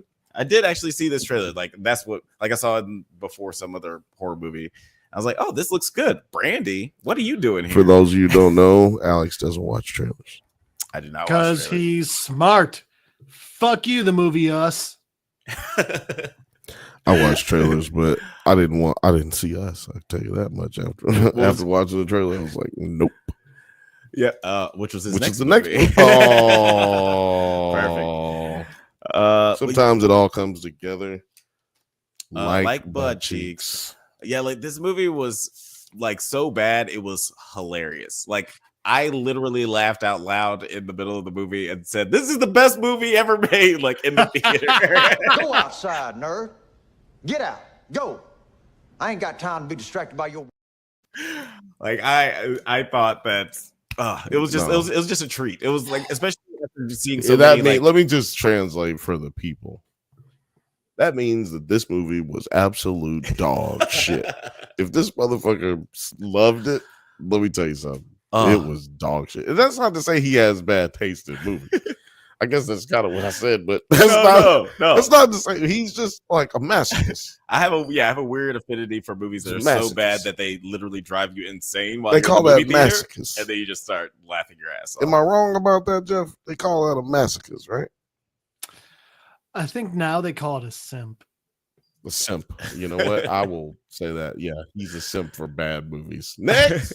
Next up, number 2, Madam Web. Oh my God, this is That's not only number 2. This should be number only one. number 2 This should be for number me. 1. No, this should be number 1. I don't care what. I do With not great even know what is on number 1. responsibility comes great power. Yeah, Fuck dude, no, you. fuck yes, fuck that. I don't even give This a fuck. was- I hope we get demonetized. The I'm gonna say fact fuck that they 800 times made right now. this What the And fuck? then made another not Spider-Man movie. Is just like, what the fuck? Who I think is on. being just given all of the money and drugs at Sony? Like at the Please same time, they're like, tell we'll me. give you millions of dollars, but you have to take the equivalent of drugs before you make this movie. And then they're like, okay, and they think they're doing right. I want everybody at the same time to say bad things about this movie. A 1, a 2, a 3. I think The this ADR. movie was Dude, 8 they can't even make straight the hot dick. girl hot. Sydney This They was don't know what the ridiculous. 90s are anymore. And then She they're like, hey, let's completely throw a Britney Spears Fucked song up in the because name fuck of you. Johnson.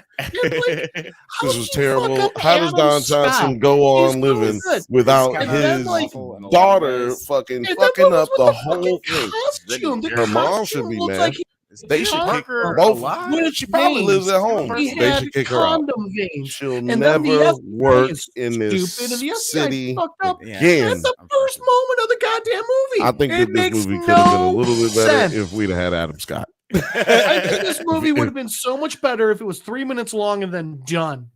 All we had to do was get rid of Adam Scott. He was the worst part of the movie. No, I'm joking. I love you, Adam Scott. Friend of the show. He was actually the best part of the movie to me. Like, He was no, barely he's in like- it. Mike Epps was the best part of the show. Killed him. I mean, the movie. Mike Epps was Mike, we, oh yeah, we- he was good You at it. He forgot was only Mike in there for Epps like was in it, right? He should have had best death scene in a movie this year.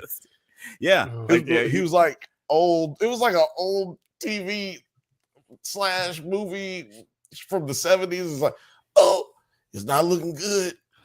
I'm just tell my mama I love. I wish he got a monologue at the end. That would have been so great. Just to recap, like real quick before I name my number 1 worst film of the year, just for the best, we had 10 Anora, 9 The Fall Guy, 8 Babes, 7 The Bike Riders, 6 Blink Twice, 5 Furiosa, 4 Sometimes I Think About Dying, number 3 Love Lies Bleeding, number 2 Challengers, number 1 Dune 2. And then for the worst, it's 10 the best Christmas pageant ever, 9 Borderlands, 8 The Beekeeper, 7 Drive Away Dolls, 6 The American Society of Magical Negroes, 5 The Beast. I didn't even say The Beast. I skipped over that one. You know what? The only thing to say about The Beast is that I watched like 45 minutes of it, and then somebody, I was already hating the movie. And then somebody killed a cat for no goddamn reason with their bare hands. And I was like, I'm done. Fuck you. So I man. walked out. Yeah. So I'm just surprised Terrifier wasn't on this list. Yeah, no, I also Bro, thought I about I it. was gonna say, unless it's on it. No, it's not. Terrifier is not my number 1. But So what is the it was number awful. 1? Drum roll, please. Oh, yeah, Beast, number 5, number 4, Blink of Clarence, number 3, Front Room, number 2, Madam Web, and number 1 is Argyle. Didn't see it. Did you see I this forgot one? that this came out. This is the movie about the cat that was a spy. You would think that from the fucking trailer because I mean, No. but it was about a cat, right? the cat is very prominent in the movie. Is Keanu Reeves the cat? No, Keanu. He Keanu might Reeves as is well not be the with cat. how CGI'd it is sometimes. Oh, it's CGI pretty much. the Y'all saw whole this movie? time. Both of y'all saw it? You saw this Yeah, one? I saw it in Quinn? theaters. What'd you I think think this is about the first movie I saw. I would still put it on top 10 worst, but it would be way higher up on the list for me just because there's a couple of stupid parts that are stupid enough that I enjoyed them. And those parts are basically dance fight scenes. Dance Yeah, fight There's an scene opening one are and not there's good. an ending one. And the This ending one, I forget what stupid. song it was to, but it was a great. The song they chose was good. The version they chose was good, and it was by the director of the first Kingsman, and you could definitely feel with all the colors and everything in there. It was like, yeah, that's this guy. Guy Ritchie? No, it's Matthew Vaughn. Matthew Vaughn saying he's Yeah. a guy. He's a poor man's Guy Ritchie. He's a poor man's Guy Ritchie. I He get also that. did X-Men Yeah. the First Class. Yeah. Good director. But yeah, yeah, like, hey, he can get you on budget and on time. That's all they really care about in Hollywood. As far I'll as tell the you direction. what. right? You watch this movie and you're like, man, Bryce Dallas Howard should keep just directing. Right. Yeah, we'll talk about Bryce Dallas Howard later, actually. Let's get into it. But goddammit. Bryce, this whole movie is just such a mess. The story is crazy A and myth. awful. A myth. The reason it's my number one is because it is one of a couple like Madam Web and Front Room are also kind of like that. But I was overjoyed by how terrible this movie was in the theater. I was laughing so That's hard. why I was laughing because it was bad. That's why it's not bad. It can't be number one. Number one is number one is Joker 2, and I never even saw it. No, man. I don't know. You didn't. How many times you saw this movie? Just once. You saw Madam Web how many times? I saw it twice. But just because I almost saw it 3 times because I remember you was like, man, I almost went and saw it. But I was like, no, I'm gonna go see this other movie. Look, that movie was so goddamn terrible. Everybody was laughing in the movie as if it was like Rocky Horror Picture Show. Yeah. but everybody just watching it for the first time. Well, everybody in there like watching it like it's Rocky Horror Picture Show and laughing at every single time something is supposed to be serious. It's just fucking hilarious. That movie, terrible. And maybe that's why it worked. Like this movie was so like funny to me because everybody in my theater for this one was just laughing their asses off. We were too. We were laughing. But they weren't jokes we were laughing at. Right. Yes. It was like major plot points is what was the punchlines. Matter of fact, you've made me not want to go to AMC theater. That's how much I just don't like going there because it's like, oh, here we go. Another bad movie.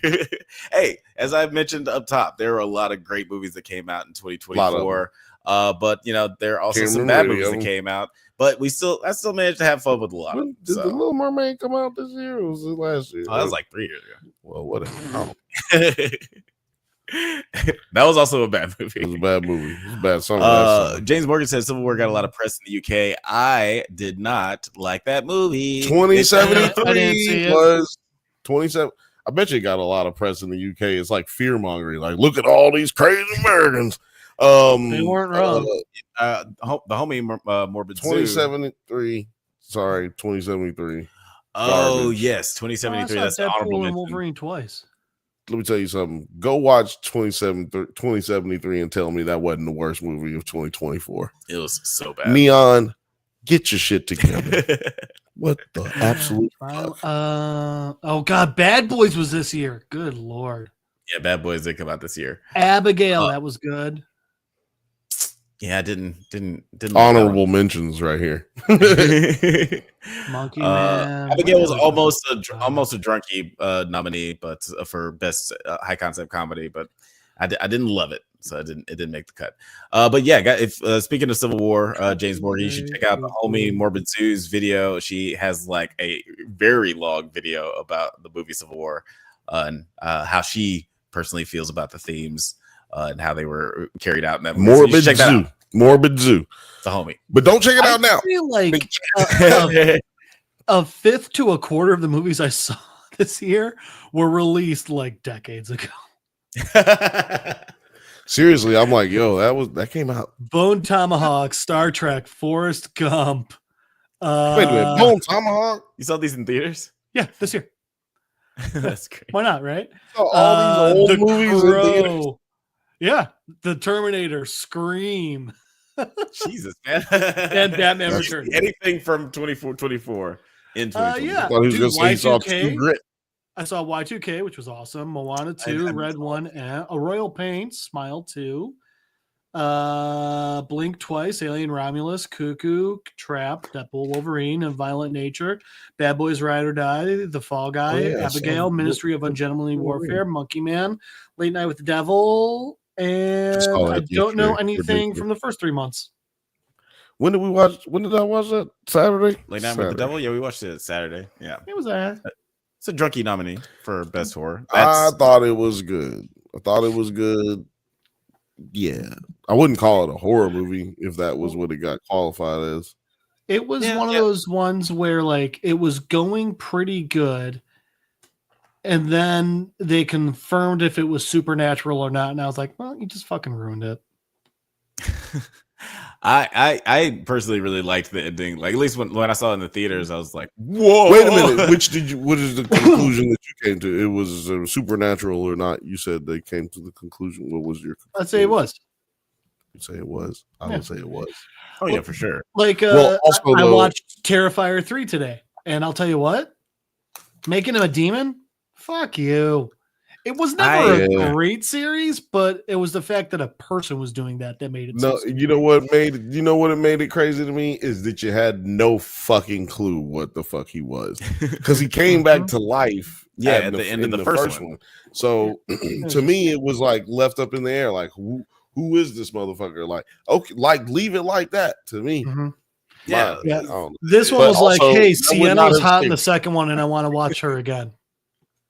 Right, like I just want to say that would not have helped the movie, but I just feel like that's what they should have did. But because you got to say something about the movie, that's what we get kind of paid for. I don't know. Do we get paid? Somebody pays us. I don't know. There's money exchanged. Somebody does something, but who cares?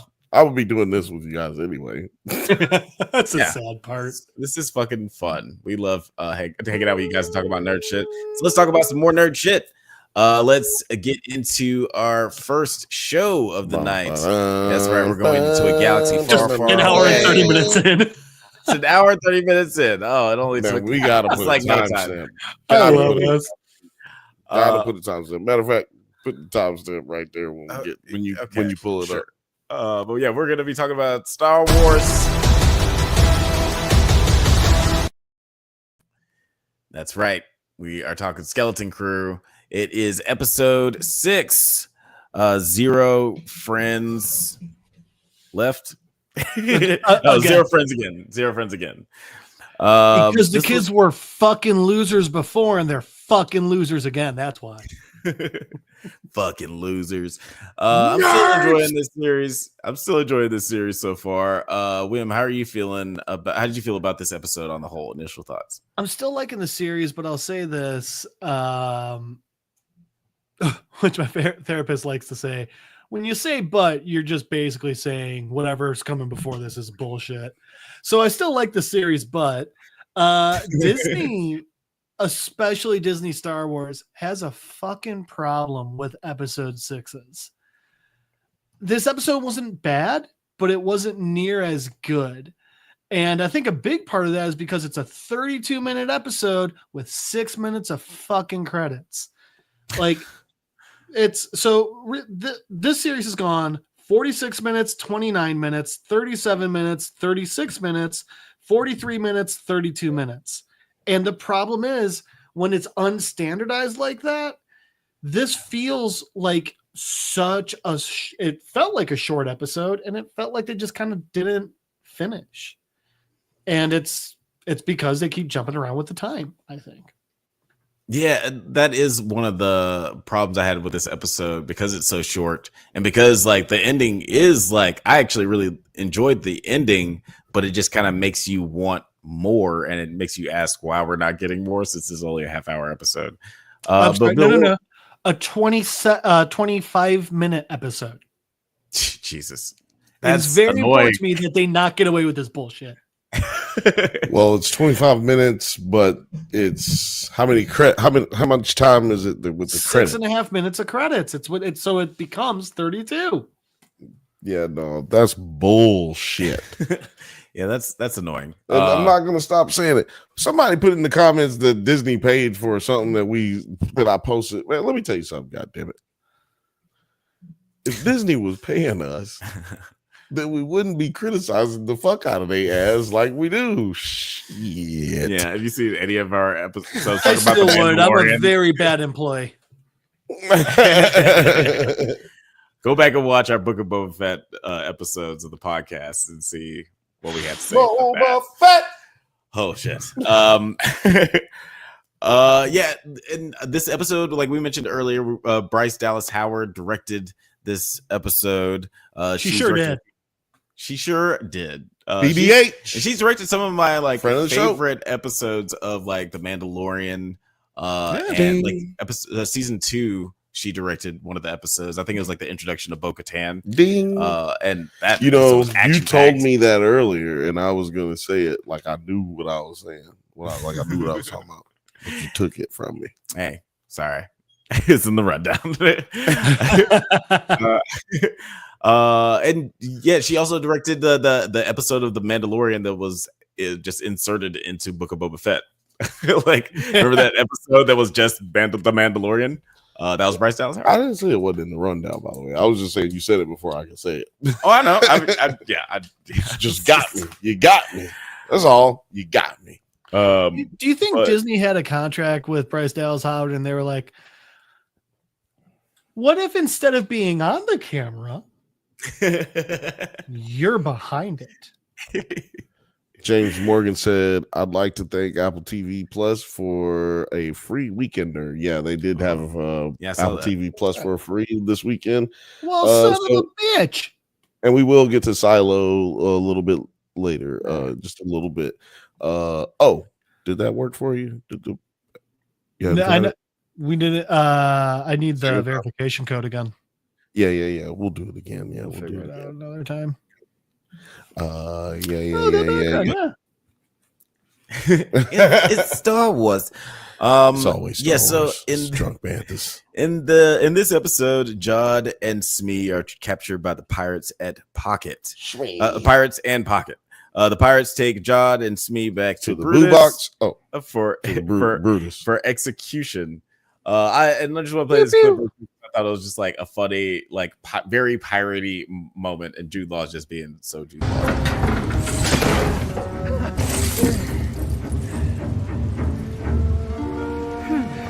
Hello. Yes, I'm glad you're here. I thought that was just like a cool, funny moment. It just felt very Jack Sparrow. Or Jude Law's a good actor, and he almost always gets the assignment, man. Exactly. Yeah, he always knows what kind of movie he's in. I think it's more so because he doesn't care. Like, he's like pretty. He don't care. Like, it's just to a degree to like where he's done so many movies. Like, he's done so many. Remember, he was the out of shape or just the skinny Matthew McConaughey back then, back in the day. You know, like he was just in everything. He had like 20 movies every 2 years, and he was. I forgot he's Dumbledore. Yeah, he's right, Dumbledore. I heard he's really good as Dumbledore in those movies. He's amazing as Dumbledore. Captain because Marvel? Why? Because he gets it. He gets it. He's the sexy Pope or whatever that movie. Whatever Young that Pope, but basically the same Pope. thing. He was in that shitty King Arthur movie. He was good in it though. Didn't see that one. Oh yeah, I didn't see that. I stopped watching after that was Oliver. Sad that it wasn't a good movie because both him and Charlie Hunnam were great. Oh, that one. Yeah. Twist. I didn't see it. But No, now I need to see it because me and Charlie Hunnam are boys. Guy Ritchie. No, you did see Grand that Budapest Hotel. I didn't, but I saw him at the Wii Spa. Rise of the Guardian. Yeah. And he that's told right. me to go He's check it out. But I was like, dog, my bad. I missed your text. And he was like, well, next time I do one. But now he hadn't been in no movies in a long time, so I ain't been to no premieres. So been in it. Shout out to Charlie, man. That's my dog. Chuck, Big Chuck. Repo Man was 2010. Damn. Can't drive no taco trucks no more because taco trucks got repo. I gotta stop scrolling through this. I'm just gonna name random movies. Then later on, meanwhile, the children drop out of Renaud's lair at the bottom of the resort. As we remember, they pulled the little lever that opened up the trap door. We get a lot of little hijinks, and we see that KB and Fern get into a little bit of an argument about how to go about getting back to the ship. The scene with the treasure, it's dope because we get a lightsaber scene that everybody really focused on, but I was really focused on. It was like Treasure Island. Yeah, Goonies. This was yeah. very Treasure Island. Like this, we've had Goonie vibe the whole time, but this was Treasure Island. They got separated from their would-be friend Silver. / captor, and then they all end up back in the same place. Then they find the treasure together. They think they're cool. Then here comes the double cross. They get away, and the crew turns on Long John Silver. Yeah. One of my favorite lines in this episode was when Wim said, "Why do I always get the people who are good wrong?" Shout out to that kid. What What were you about to say, Wim? So one of the interesting things, though, is like they find the treasure, but that's not Treasure Island. Treasure Island's at Aden. So like they get to Treasure Island, they do all that stuff.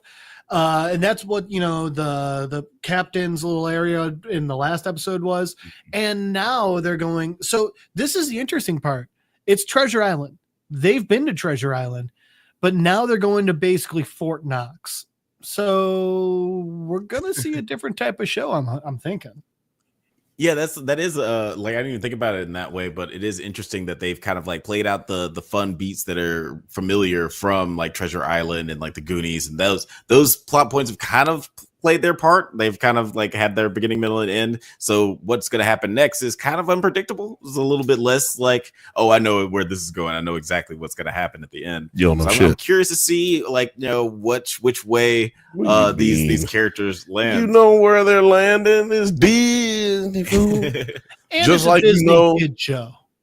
Just like episode 5 is gonna have some bullshit shortened version of it. It's gonna be 15 minutes long, and with 15 nine minutes with trailers.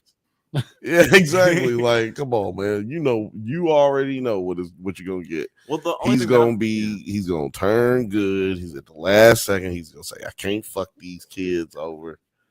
And then thank God you said over. That would have been a different show. He also maybe he comes to that realization too. I don't know. This week on Dateline. End up getting, Chris Hansen around the corner. I'm Obi Chris Hansen. It's gonna end with Jude Law like escaping while begrudgingly being like, "You're all right, kids." I mean, it's absolutely still gonna end with Silver getting away, not with all of his treasure, maybe like a couple pieces, but like he's learned a valuable lesson and he's passing that spirit of adventure on to the kids, but they're going to do it in the right way. Only to be destroyed by the Empire later. Right? Right? Yeah. Right? This is all coming to asunder pretty soon. Right. James Morgan said, what if what if at Aten's the planet that they planet Death Star in Force Awakens? Right. Yeah. In the very last episode, Kylo Ren comes up and he's like, "This'll do." They just start doing construction. That'll do. Neil starts talking and he literally just stabs him and he's like, "All right, so anyway." I would love that. Critics will be like, they've lost their mind at Disney. They don't really know what they're doing. Have you watched all ESPN the money, lately? but you have to have that much drugs. If you go to watch ESPN, they're saying fuck and shit and making jerk off jokes on TV now. Dude made a straight up jerk off joke. Shaq as like their commenters, and it's like, you're letting these dudes talk? Okay. They're on TNT technically, but they're about to move to ESPN next year. So that is going to be, I don't know how they're going to do that. You know how they're going to do it? It's going to be like the joke part of Anchorman from before the woman joins the set. Yeah, right. Shout out to Anchorman. Oh fuck, yeah, great movie. San Diego well vagina. So yeah, John doesn't manage to earn himself a stay of execution in exchange for the location of Aten, which I thought that, like, man, pirates are cowardly and superstitious lot. They are so willing to buy in on superstitious the name. Lot. They're so willing to buy in on the lyrics of this song to just like we're gonna kill this guy, but you know what? Actually, let's do it. But they're right. They right. There's a lot of money. That's true, but like all he has to go on are lyrics to the song that they already knew. And one coin. Oh, he did have a coin. Yeah, he had proof. That's true. You gotta have evidence, man. That's true. So you got a story. You gotta have a story. You got a story. Then you gotta have a song. You got a song. You gotta have a song. He Jack Sparrowed him. Yeah, man. He did Jack Sparrow. Oh. I will say they did show one good thing. I mean, like the Captain Batman. Well, didn't plan on saying that. Did want to kill Jude Law, but because all the other pirates didn't want to, pirates were real democracies. Hey, if the entire boy, you're doing it. Democracy is where you die. But like they had very specific things. Like if you lost your right arm, you got like an extra 100 in gold. You lost your left, you got like an extra 80 in gold. Like they actually like and the captain got paid the exact same amount as the rest of the crew. Their money, they got a better healthcare system than we got, right? Sure do. That's suspicious. That's weird. Why? Why? Then later midway, KB's cybernetics suffer a malfunction from corrosion, forcing Wim to fix them. Fern and Neil recover the Onyx cylinder, the Onyx cinder, and save their friends before they could be eaten by a giant trash crab. Now we gotta talk about the trash crab. Because that was one of the coolest things that Trash crab.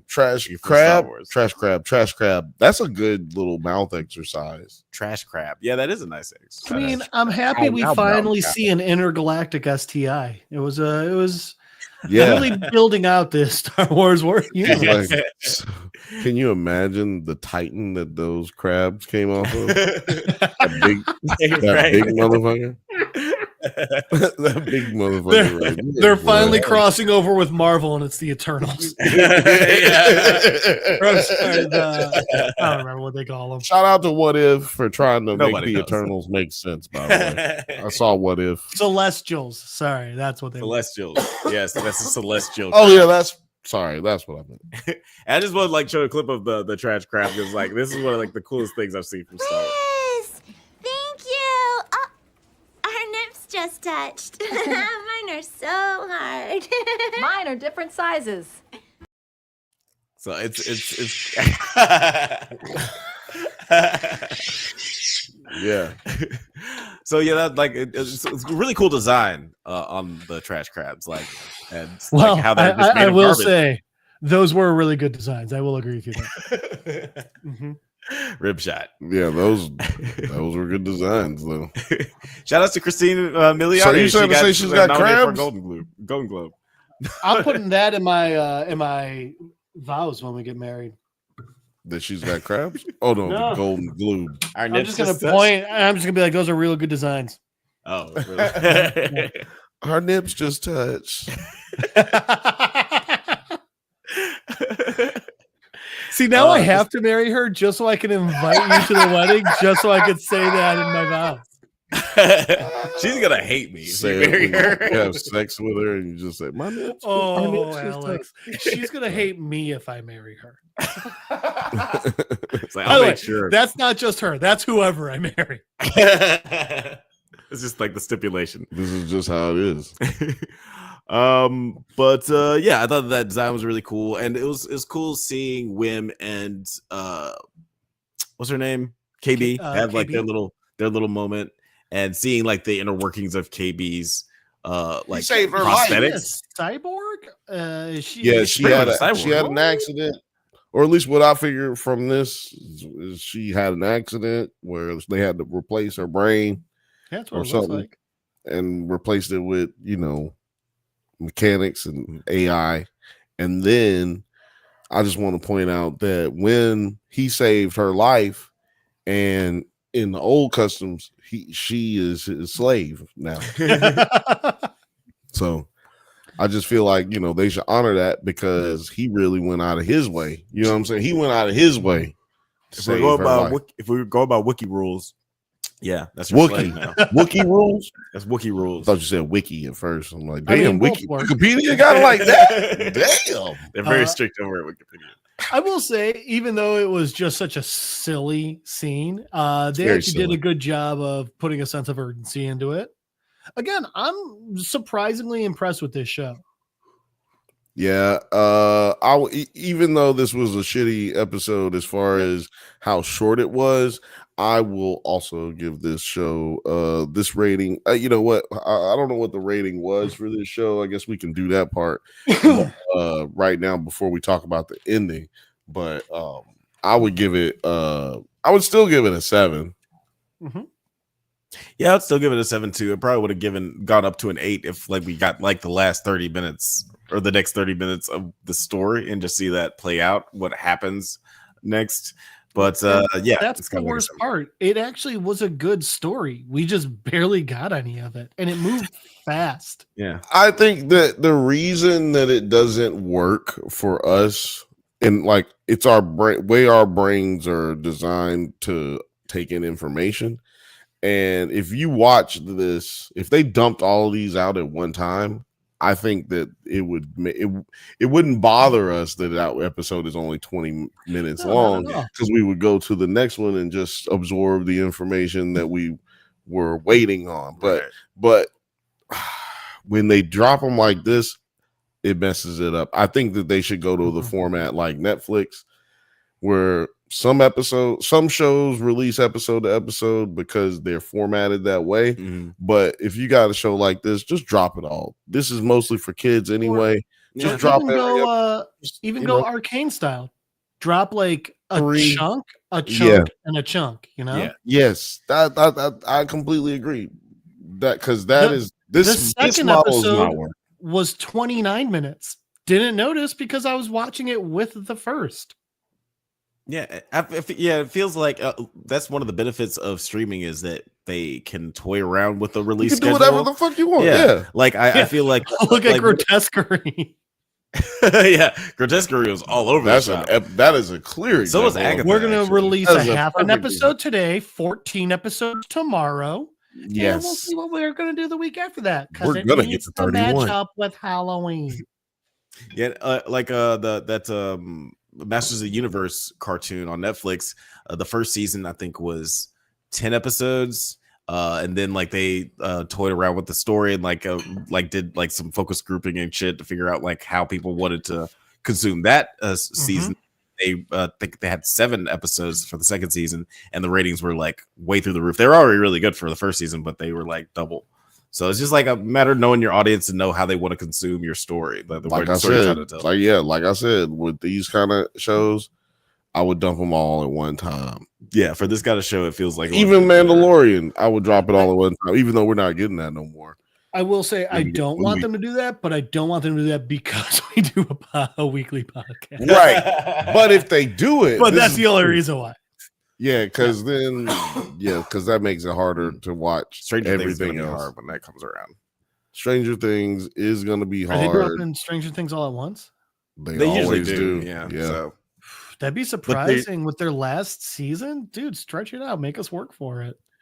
No. You got the fish on the hook. We're gonna be coming. We're gonna be coming all over the place. It's that when that comes out, dog, I'm gonna be hyped. I ain't gonna lie, I ain't never watched one of the seasons without watching them all the way through. First season, I watched it at 3:00 in the morning. I got home, it just came on Netflix. I actually just saw a commercial on Netflix on YouTube. I said, "What?" Went straight to Netflix, watched that shit, didn't fucking stop watching until I was done. Yeah, it's 9 hours later. And to your point, like this show has a very Stranger Things-y vibe. It's very Stranger Things in space. So like it would make more sense if they just like dropped it all at one time. Gotta dump them all. Gotta dump them all. Stranger Things. Diarrhea. Diarrhea. Yeah, that's a good one. Oh that also get all your shit out. So yeah, then after they escape the what happens? Yeah, that's right. Neil and Fern recover the Onyx Cinder and save their friends before they could be eaten by a giant trash cab. Soon the ship is pinned by a garbage machine, forcing the children to forcing the children to purge the hole, revealing a sleeker ship beneath as they depart from Lampuna. Now, I just want to play a clip from this last moment because I just thought it was executed really, really well. Ever touch it.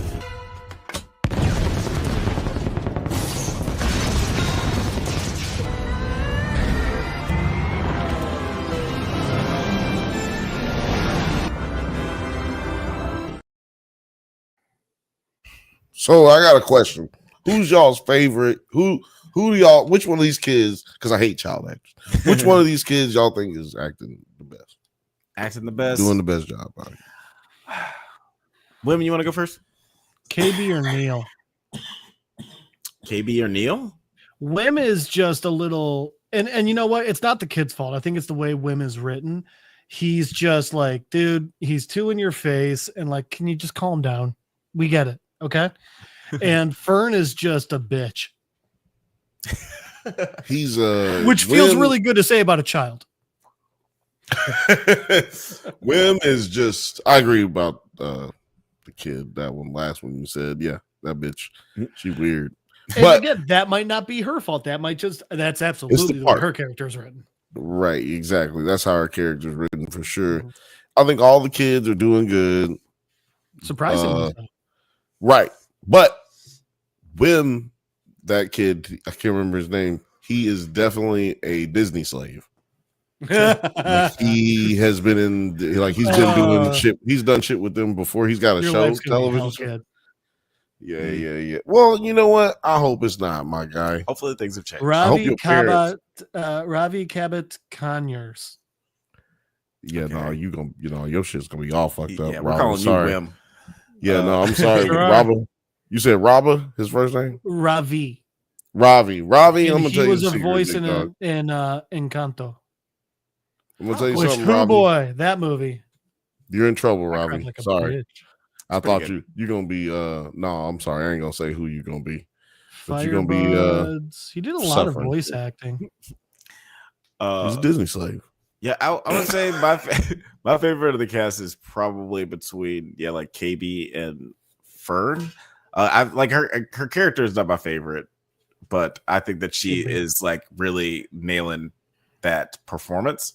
It's just, like she's doing a lot with a little. She's doing right. She's no Christina Ricci, I'll tell you that much. I think that like her like I don't know like that her performance is really good and KB as well, like especially since you don't get to see like her eyes. KB, she's doing a lot with her just like her vocal performance and her just like I'm going Wim, man. I'm going Wim. All right, this is gonna sound bad. Let me explain. Nope. I want to know how old all of these kids are. Okay. No, that's okay. Because I think that's suspicious. That's weird. Because I'll try not to laugh at that too. Yeah, Fern is 15. She's the only one I found that I was able to find her age on IMDb. That's what a 15-year-old looks like? Yeah. Because I think Ravi Wim is 14. I don't know how old Neil or KB are, but I think like 9-year-olds to me. They all look like 9-year-olds. Maybe it's the scale of the sets. Their ages would also have an effect on who I think is doing the best acting, because I do think if you're a younger kid acting at the same level as an older kid, I think you're a better actor. Yeah, I think Wim is doing the best job in my opinion. But yeah, like Fern's gonna drive. I do love him. Who gives a shit about that bitch? He has got the energy. He takes risks as an actor. Who's fucking that young taking risks? You know what I'm saying? Like you can tell he's really. I can tell you who was. Jude Law. Christina Ricci. Sorry, Christina Ricci. Christina Ricci. I don't know why. I guess is that racist for me to do the Italian accent every single time I say her name? No, Robert, the kid playing Neil was in that Dear Santa movie too. Oh Jesus! Okay, Shout out to Neil. He was fun in that. Everybody's didn't coming away recognize with him. this loving Neil. Everybody's coming away with this Didn't loving Neil. recognize him. You little And I just want to point out that this is what Disney do. They fucking get y'all with this one goddamn character that's so motherfucking cute so they can sell these goddamn toys. And what's crazy is it's adults buying more toys than it is for like adults buying toys for adults than it is Neil. adults buying toys for kids. That's unfortunately true. Neil's 13, KB is 14. Okay. And you said you said women's 13? Women is 14. He's 14. Okay, yeah. So he's the youngest. Oh, sorry. No, No. he will be 14 this year. So take everyone and just knock him down in age. Okay, so everybody's will 14, 13, 13, They all will and be. 13, 14, 14, 15. Right. Yeah. But yeah, I thought that this was a Do solid that math, ladies and gentlemen. I thought And this is- all of it equals 24. Damn.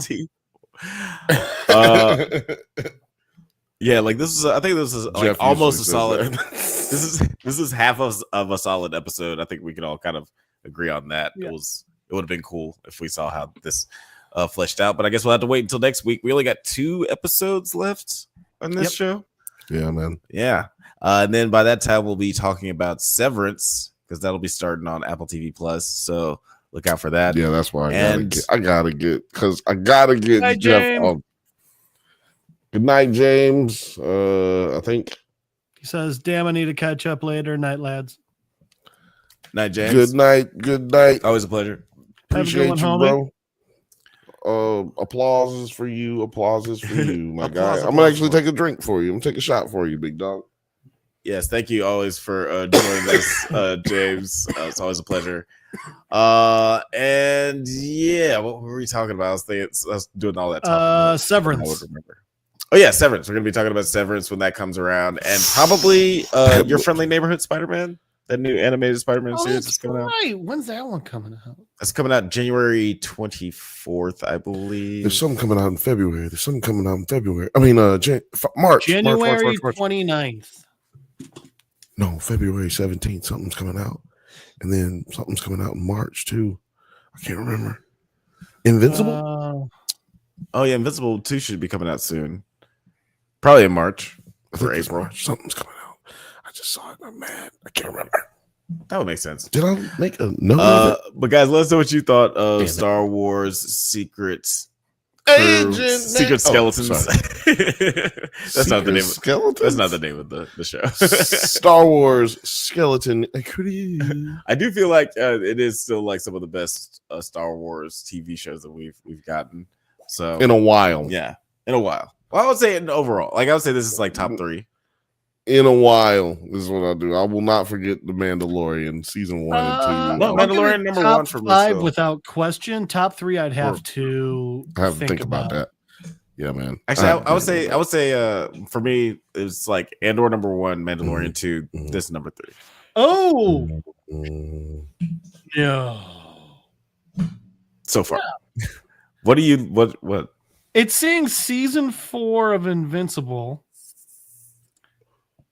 according to the AI overview, is reportedly scheduled for release January 5th, 2025. So it was on 2 days ago.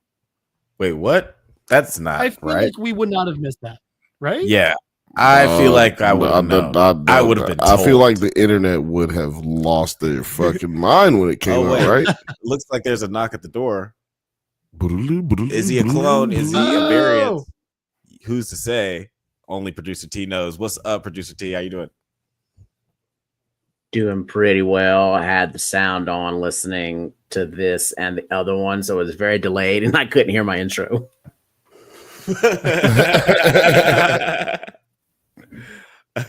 Yeah, we're all having all kinds of technical difficulties today anyway. So you're fitting right in. You haven't been watching Skeleton Crew, have you? Nope. I don't do the Disney Star Wars shows no more. Good news. We just finished talking about it. Oh yeah, I know. I've been listening to the show. I've been listening to the show. Yeah, we're just about to wrap up on here. Were you about to pull up something? Man, I'm looking to see if Invincible's coming out right now. Oh yeah, that's right. That's it's like Jeff, you'll be happy to know that I Dude, I'm went not ahead seeing and anyone knowing. ordered 3 more books for my Invincible collection. Nice. So that'll take you up to. I'm doing the Ultimate Collection, which are that hardcover variant of them. So I'm on book 5 now. Why is it not up? Anissa just pretty much showed up in the Just book. searched it. I'm sorry. I'm Who reading did? Anissa. Oh right. Yeah, that's actually where I'm at in my skinny volumes. Nice. We're right there. Yeah, no, February. Yeah, 6th. I could see February 6th. Where did you see that? I did not. I just Googled it.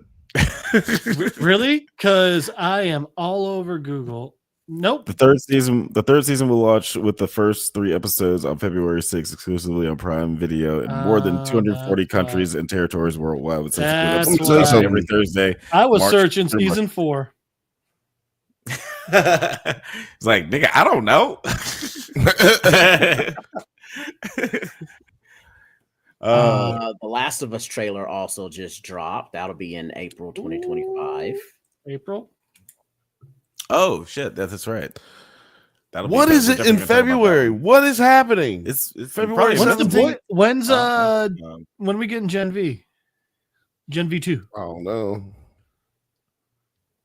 We're gonna have to check the nerd calendar, see what's coming up. But yeah, we'll definitely be talking about Invincible, Severance, probably Your Friendly Neighborhood Spider-Man. Well, we'll see. But that wraps up our conversation about Star Wars Skeleton Crew. Wim, I'm assuming you didn't watch Silo. You haven't caught up on the first season and the last 7 episodes. No, okay. no, I have not. So Well, that is love you guys. Night. But before you leave, you want to tell the people where they can find you on the interwebs? I guess. I mean, you can always try to Skype me at Don Cheadle's driveway at littledickie2.com. It's because of the hackers. Damn. You can find Jeff Madel on Facebook at Madel Jeff on Instagram. But as usual, the easiest way to find me is just be here on a Monday night and watch me talk way too much about way too little. Yeah. Go outside, nerd. Get out. Go. I ain't got time to be distracted by your worthless chime-ins. Go. All right, have a good night, Will. All right, night, guys. I'll see y'all next week. Night, man. I cannot find anything about shows that are coming out in February. Yeah, it's like Google don't make it easy sometimes. But no, I got some man. stuff put in the calendar. I just don't feel like looking it up right now. No, you ain't got nothing for this whole thing. Let me see. Oh, yeah, that's weeks away. I'm getting there. But tonight we are going to be talking about the new episode of Silo. I was supposed to press that button, but I missed it. So here it is. Now, Silo.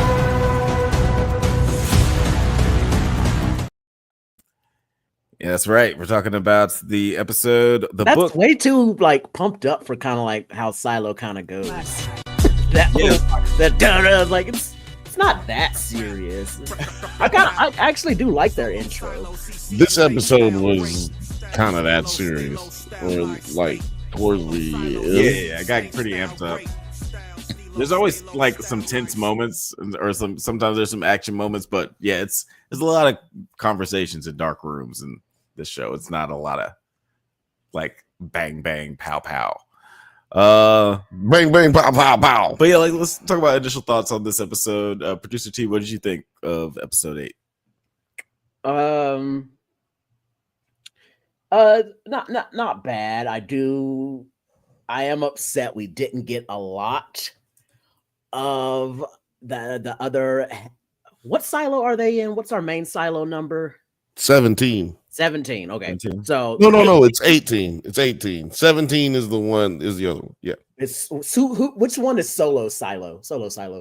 He's in 17. 17. Yeah, okay. yeah, So I'm 18 a little is upset we didn't get too much in 17. I felt like grand total out of this episode, it seemed like we only got like 10 minutes. of this silo. If you were to put all the clips together, it felt like we got 10 minutes. She somehow got the bins. I don't really think it kind of works like that, but I tried looking it up and then I forgot how deep she actually dove, but it could kind of happen of her getting the bins like that. And she went 8 stories deep, I believe.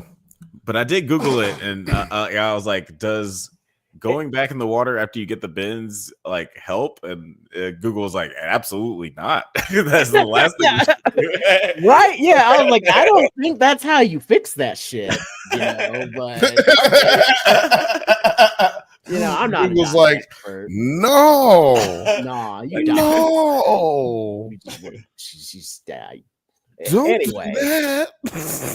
But yeah, not enough of that silo for me. We did get to see Bernard be more as Walt called him, a bastard. Like, God damn, he flipped on her quick and was just like, look, if you don't want to like help me by helping me, I'm gonna torture your wife. How about that? January. How about that, lady? I got your wife. I'm a torturer and not kill her. I'm gonna fuck her up. And how about you tell me? How about you do what I do say now? Huh? Yeah, Silo. Put the silo ahead of everybody. What's up? And I get it. I get what he's doing because we know as the viewers, shit ain't sweet out there. So yeah, you definitely don't want that fucking door to open. You don't want them to open it. And I don't know. I'm still real confused about why do they need to lie so much about if you go out there, you die. You ain't got to lie, Just like Craig. You ain't got to lie. Like instead of having the rebellion every 20 years is what they said they were having. Yeah. Like every 15 years, I'd be like, who wants to go outside and explore and come check it out and see if it's good to go? Oh, they all died again. Guess y'all won't be talking about that shit for the next generation, huh? Oh, another generation. Well, it's the 15-year. Let's check it out. 15-year, is it sweet out there? Check. And I don't think you would have needed to lie so much or, make people forget stuff because I feel like that's starting to bite you in the ass real bad. See, my thing is, did Salvador Quinn actually quote unquote, save the silo? Did he actually do what they're saying, like what Bernard's saying he did? Or is he just talking out of his ass to get this dude to do what he wants him to do? Yeah, and I mean, like, even the way he put it, he's like, he saved the silo. You know what he did? He drugged generations of people to make them forget their past. It's like, yeah, he's a fucking hero. What the fuck? No, that's sadistic, dude. And he like erased all the past knowledge and all the documents and all the books and everything became contraband. I was just like, is that really the best way? Well, I do kind of get a little bit of it. I kind of understand because I've been thinking about that, the logic of all this. And because I'm like, what the origins are and what is it, how much sense does it make to be underground? And clearly there is an actual poison out there that does kill people. Yeah. And maybe, just maybe the idea is, hey, people are going to always want to get out. So we got to make sure we have contingencies in place to make sure they don't get out. Then you have other silos that go through their situations, which we found out that Bernard in the last episode, I believe, was that Bernard knows that 17 failed 35 years ago. That's how we know it was 35 years ago. Mm-hmm. So he knows that it failed. So with that being said, maybe Salvador Quinn was aware of it happening and decided, look, this is the mathematical equation that I can come up with that we have to do so that we make sure we survive and don't go through the same thing. I think you're on to something, and I almost feel like this book is going to try and tell us that it's just human nature not to be kept up in like a small space like that we need to go outside. Because you remember how they were talking about what the syndrome is, like what could it be? And that one was just like, I really just think it's not anything genetic or something to be worried about. I think it's just a natural human reaction to being locked down here for so long and wanting to get out that we've started to develop these shakes and shit. Yeah, she said. So I think that's gonna play into it, and the whole big reveal is like humans just want to go out all the time, and there's no way to keep their dumbasses safe. Yeah, I think she said we never walk more than 10 feet in a straight line. We never walk a straight line more than 10 feet. Yeah. Like we've never done that, and that's not human nature. Yeah. And so maybe never ran through like a field. It's kind of crazy when you see hold on, did you you say they never ran through a field? Yeah. Like a lot of people ain't never ran through a field. I mean, well, yeah. I've run through field. Well, I guess I'm from Texas. So. Exactly. No, I was just saying, like a nigga in LA, he born and raised, he probably ain't been through no fields running. Maybe not. No real field, like an empty parking lot. I just sorry, and now all I can see is a Bantha with his fucking high knee socks running through a field, nigga. A field of wheat. Frolicking, yeah, dude. It's my first time. Hey, yo, cuz, this is dope. But going back to Juliet, after surfacing from her, like, guess recovering from her bends, from going back into the water, she is confronted by someone who shoots her with an arrow and says that they'll kill her just as they killed Solo. So, do you guys think that Solo is? I don't think so. No, we see at the end that they're kids. You know, so I don't think that they killed nobody. They just lying. Right. But if they're kids, see, this is what fucked me up, dog. See, hold on, man. Hold on a second. Can you hit the button? Oh, man. See, that was a waste of the button. Because we done messed up without because we got to have the music. You can't hear me? I can't hear the music. What? Yeah, the music's not playing. Like, I can hear you, but the music's not playing. Oh, that's weird.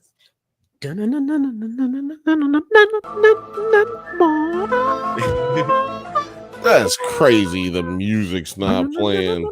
I'm doing it for you. Well, I mean, regardless. Anyway, your point.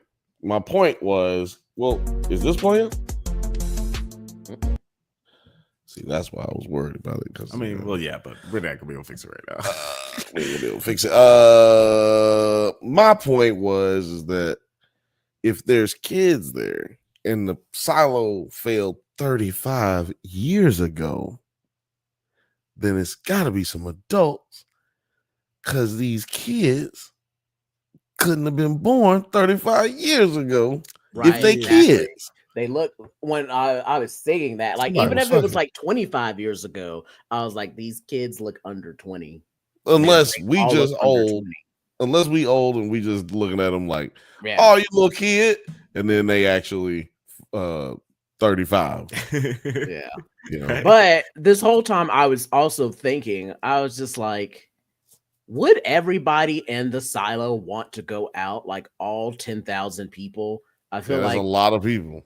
Not all of them are going to be like, yeah, this is a good idea. Let's all go out. They're all lying. Like, not everybody's going to believe that. Right. And I'm just kind of having a hard time of like imagining how the stank air kind of got in, or like.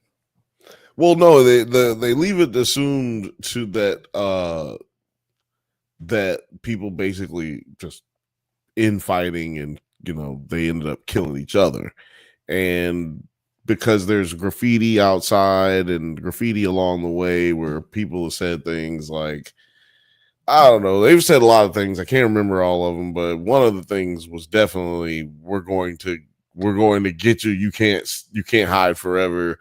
About the right around the vault. So I mean, Solo, if he really was you come into knowing what we know now, Solo, if he really was there alone, would have no reason to keep himself locked up. Yeah. Yeah. And how are these kids eating? That's my other thing. That was my other Where's the question. food and how many levels aren't flooded? Like I can't remember. They said this flooded all the way to like the 120th level or some shit like that. and so they're at level Like 19 or some shit like that. I don't know. because I want to say they didn't. Well, no. Like, Tech, what, like level like 36 or something? No. They're on the IT level. They started on the IT level and they had to go down a few. And we know that IT is on 19. So I think they ended up going down a few. Maybe they're at like 120. I think they said it's at like the water starts at 120 and it's going to keep rising. And he probably only has about 6 months. So it's raised. So I'm thinking like, where's the water at level? Because I keep forgetting their levels go down from the bottom, like level 1's up top, and then they go down. Right. So these kids have to be above level 19. Well, they have to be somewhere between 19 and 120. Because No, not 19 and 120, because you're thinking it reverse it. I know, but I'm saying they probably came up like so they had what's her name? Juliet. No, remember Juliet was walking up. I know. Listen, Juliet and Solo had to walk down from 19. So anywhere between 19 and 120 because they had to go to the water, or we could say anywhere the water between is at 38 or something above that. I thought it was at 120. No, but let's just say it's at 138 or 120, but anywhere between there. Level 38, like the water's super high. 100 and something. But regardless, they're somewhere between 19 and 38. Right. So they're somewhere between. So I mean, you got like a good 40 floors that haven't been flooded. And these floors are fucking huge the way we keep seeing the layout of how they can go on each floor. So I'm just like, of course there got to be more people around. Yeah. But where are they getting? Where are they at? Where are they getting the food? Exactly. And I can't remember what floor the food was on. I think it's 122 or no, 119. Wherever they got to in episode. No, I thought the food was like in like the 70s or something. No, they got 2 of them because that's why they in episode what episode is this? 8. So in episode 6, they the dudes from the Down Deep. I really wish they rushed the silo right now. So they rushed to get to 120 or it was I think it was 120. Because they said that the grain was there. They have another grain supply there. And so they grow corn in that area. Okay. Corn and grain in that area. So they can actually get food. It's not like the main food supply. Right. Like you were saying, they have another one that's up higher. They have multiple food supplies. And I think there's one on the floor. I know that's where I can't remember what floor it was, but that's why they rushed. So now I'm just gonna look up a goddamn map because I know some nerd already to get there because they rushed the Raiders, right? And then they were able to stop and come to an agreement. That's where they held their ground, right? Huh? Yeah, and then they were celebrating it like it was cool. But then Bernard was like, "You just gave them all the fucking food. This is all the fucking reason we had the shit blocked off. You dumb bitch." And that's that's verbatim. Yeah, it is kind of cool seeing the parallel of how things turned out in Silo 17, like how that's playing out in Silo 18 right now. Silo. I do feel like the more interesting one is the Rebecca Ferguson Steve Zahn storyline. The solo silo. Because then there's silo. So I hope we get a solo episode. Like, one of those episodes where we just get like a flashback episode where we see just what happened in the past 35 years. Whoa, that's meta. A solo episode. A solo episode. I'm out of here, Doug. I'm out of here, Doug. Yeah, like that'd be cool if we get like a whole episode dedicated to what's been happening in the bottle past episode. 30. Not a flashback episode. We're way off on the levels. Well, I was a little bit closer. IT is on 34 and 35. Well, they said 19 last time. I mean, when the lights went off, He was on 19. 19 is the grade school they went to. Well, we're talking about 17 or 18. 17 and 18, same layout. So where is it flooded? Well, I'm just saying what they said on the show. Definitely on the show, they said 19 was IT. This is what some nerd has built but up. that might be the book too, because you know there is a book stuff. That's what I say. There is a book, so there might not. It's not going to probably be. I heard a lot of people be complaining about the lack of continuity to the book or whatever. How they do different stuff. There's same characters, but different ways of getting to where we're trying to get in certain places of the story. And also heard that we're at like the first book with season 2. Yeah, season 2 is still the first book.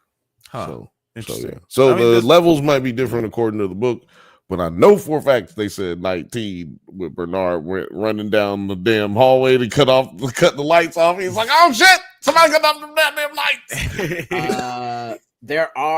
There's like a farm, kind of like almost every 10 floors. There's a farm. So yeah.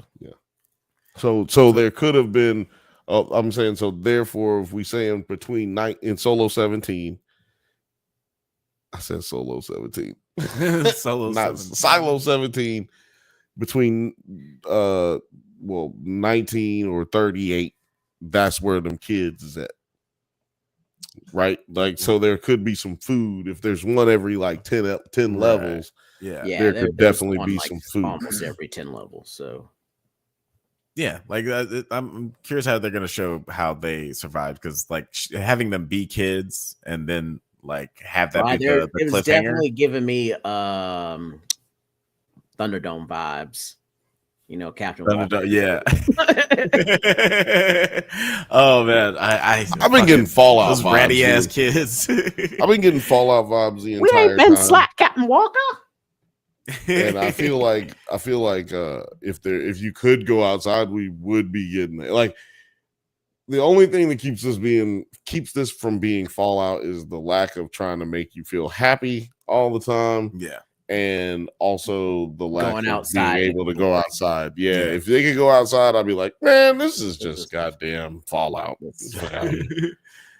Yeah. But the fact that you go outside and you die, that's cool. Yeah, it's pretty crazy. And like there's still some way to survive out there. I think we're gonna probably find out that they are one of the people who have figured out how to navigate like the dust winds, because Steve Zahn's character had said at some point that they, like, the people who went outside of the silo, they didn't immediately die. Right? And then like the poison came back up yeah. So like, how would he know that? And how? Because he was also wrong about the bins. And he was also wrong about there not being anyone there. Or he lied about it, or he was wrong about there not being anyone else there. No, he was right about the bins. He's right about the bins. He said, like, if you swim up too fast, you'll... No, he said if you go back in, it'll go Oh, yeah, he away. did say that. I mean, y'all just said he was wrong. Factually, he is wrong. But he was also wrong. He was also factually wrong about there being no one else there. Yeah. Oh, yeah. He definitely lied about that. He lied about that shit. He's a liar. We've already established. So he might not. Has he really been asked straight up? Is he the only person living in the silo? Because she's asked him if he's alone. Well, he could be alone, solo. You know, the non-rebel person. He is alone. Whatever team he was on, what faction, what happened when they split off. Right. He is alone. Has he been directly? Because remember, this dude is like 13 and 11 years old in the head, right? We're saying, right. Yeah, man, at least has to be right. So, has he been directly asked? Because remember, Juliet already pointed out some of these bodies are a little fresher than the others. Who else is here? Right. What's going on? And he never he didn't say shit. Remember? He refused to answer that shit. Yeah, so he never really said that he was alone in the silo. Man, you think it took 35 years for niggas to just kill themselves off? Ain't that a motherfucker? It's not long at all. Like she just got there, and they down to the last 16. She's just getting there. 10,000 motherfucking people. That's fucking. Let's just say 15,000 walked out, which they didn't. because she was able to get in.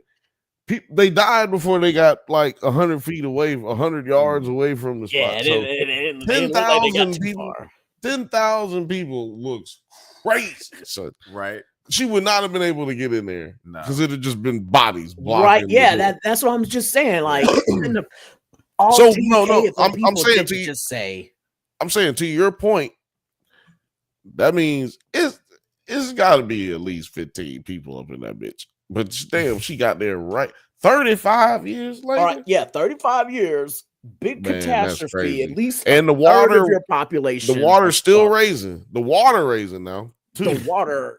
Yeah, that's right. It's another obstacle because if there were people there, that means that most likely they were down on the below because they weren't at the up toppers would have been the more people to go first, right? Yeah. So that means that you was probably down there, down in the bottom deep, and then got flooded out. Yeah, that they call them the bottom deepers. The bottom deep. Yeah, they got Dolomite got to sue them for that. I think he's dead. Down in the bottom deep. Oh, he's fucking dead. I put my finger in the ground, make the world turn around. Yeah, like I'm like even like people in the way back of like the crowd. It's like after you see like 800 people die in front of you, it's like go back. I'm gonna turn around. Go back. Turn around. I'm gonna go back home. And you like even to y'all's point, like there's people who probably just like I'm just gonna chill in my house because that sounds like a suicide mission. Well, so what do y'all think about Kennedy? Kennedy slips up. He ain't slipping up. He just straight up told what's his name, Benjamin's wife. Oh yeah, about the page that he is a terrible human being, right? Yeah, he only did one good thing, and that was a season ago. Like he is an asshole, terrible person. I feel like when his wife died, he became a terrible person. No, he was a terrible person. That's why his wife got killed. Remember, they killed his wife because he was stealing and goddamn black marketing and shit. Oh yeah. That's right. That was a punishment. Killed his wife on punishment. You bitch, you got your wife killed. That's crazy, son. Right? Yeah, this dude got and then he done snitched because it ain't no goddamn like nigga. I told you to not tell nobody. This is the only thing I fucking told you, so I can help you, nigga. I got a bullet at you. He just should have left his ass there to die. I was like, what the fuck? Because he don't know nothing more than he already knew before, or couldn't have figured out on his own. Right. He could have talked to her about anything else. Like, why did you decide to say the one thing I told you not to say? Yeah, he could have said, "Have you ever stubbed your toe?" Ain't that crazy? So much things you could have talked about. You ever noticed that the mirrors make weird sounds at night? You never noticed that? You talk about anything. Sounds like the focusing of a lens of some kind. Because you could have talked about anything. You know what I noticed? They don't have sports in the silo. They don't. Oh gosh, yeah, they don't. Or like, do they have games? I ain't seen nobody play cards. I ain't seen nobody motherfucking playing checkers, nigga. I ain't seen nobody throwing dice or fucking. You can shoot all kind of dice all through this motherfucker. I ain't seen nobody, huh? I just like, have I seen anybody playing cards? Nigga, no, I just told you, I ain't seen nobody playing no cards. Right? What do they do for You ain't seen nobody playing jacks. Nigga, ain't nobody motherfucking jump roping. Yeah. There's nothing. Only exercise you I guess you don't need to get exercise. Nigga, you fucking walking up all them goddamn stairs. Yeah. There's no cars. Nigga go to school 19, but he got to walk from 34. Nigga, what? Yeah. Think about that. Takes fucking days. No. There ain't no elevator, nigga. How you make this shit without an elevator? Right. And I want to know, why did they just, like, some of the technology bans that they have, just like, why did y'all ban certain technology? Like, you just said no to any kind of pulley system or elevator at all. They just said no to that shit. Somehow that led to rebellions. Like, because I know everything that they don't have is basically because Salvador was just like, these niggas will rebel if they have this shit. If you give them this shit, they start rebelling. But an elevator, my dude, just that's He said these niggas will go so crazy if you give them. And like, was it like a step by like, because they said they made them forget things gradually. So it wasn't like a test thing. Like, they got rid of certain things, and all of a sudden, the next rebellion that they saw, this nigga was like using the elevator. The elevator niggas want to go up, and it's like, no, we can't even have this shit down. Drug them up. No more elevators. That shit can't exist no more because they think up and they got to go out. Oh shit, that might be it. I think I solved it. I think I got the connection. That's it. Oh, there it is. Because elevators go up, and when you go up, you go out, and you can't have that. Can't have it ain't that. sweet out there. You can't. Fuck, I solved it, so that's why. God damn. There it is. Oh man, yeah, I think you just cracked it. Yep. And yeah, like it is kind of weird. Like it feels like obviously all of the rules are all about control over the society, but I'm trying to figure out, just why. What is the reason for all? Well, this? the why is poison, right? Armageddon. That is the why. The question is when, how, and where. We don't know what part of the United States we're in. Yeah. Are we even in the United States? Well, I guess the sky. Canada. I think it is Vancouver because it's cheaper to shoot there. The OSHA thing in the pact that we see. Right. But we know that Salvador Quinn hasn't happened there too long ago. That's what the win is as well. So the win, when did Salvador Quinn happen? It couldn't have happened too long ago. This is the reason, because remember Grandma at the beginning, the what do they call it? The doula? The doula? The lady who gave birth, like gave birth, but assisted with the like doula. The doula. I ain't explaining what a doula is. Look, Google it. It's like a handmaid. But yeah, like so she, was trying to talk to Rashida Jones in season 1, right? They capture her, they put her in a little crazy house so she can continue to forget more. But she was remembering, like she remembered when there was this and that, because she was a part of that little sisterhood that was trying to preserve the time before times, right? What they call it, the before times. So, which is weird. It's probably fucking interesting to read that, but when you hear people say it, it's just corny than a motherfucker. It sounds so funny when they say it. The before time. The before time. Long ago. If you don't say that with a British accent, then it just sounds stupid. Okay, so there is now, I just found that there's a Silo series Reddit, and somebody pointed out the fact of how Bernard can walk hella fucking fast as the IT guy, because how did he get to level 90 to meet Walker like that and then back to IT in like an hour, bro? Them long ass legs, nigga. Yeah, you got long strides. I have a theory on that. I think that every time we see somebody go down or go back up, it's a day. It don't matter what. It don't matter what. It's a day. They just make it look like an hour. And also gotta be funky in the silo. Ain't no way in hell. You got all them, at least if just the porters, because they running, them niggas be, every time you seen a porter, he got something on his back running. Nigga is funky up in that bitch. Just them alone running by you. It's like a homeless person walking by you in Los Angeles, but he run by you on the stairs. You know he coming back because he's a motherfucking porter. But yeah, it's like, they make this, each level is 40 feet, and that dude went 71 levels to meet Walker. Hey, nigga. In penny loafers, nigga. Come on. I mean, I know it's just a show goof. No, yeah. In pointed toe shoes, nigga. I'm willing to buy. No, I kind of was thinking that when he seriously showed up to meet her, I was just kind of like, damn, he got there real fast. And wasn't it only Oh man. an hour since No, I'm sorry. I'm don't sorry. know I'm how not gonna time keep saying changes things that I this shit. observed. I'm willing to subscribe to like that. They're just like time jumps that the show just skips for the sake of like story, Right, like because it's like these- I've there have been yeah. other times where like they'll be like, well, it's been 2 weeks. What do you think? And I was like, it's been 2 weeks, like since what, the last couple scenes? Yeah, nigga, didn't you Like, see me go upstairs and come back downstairs? Nigga, that's 2 weeks. We out here traveling like Magellan in this bitch.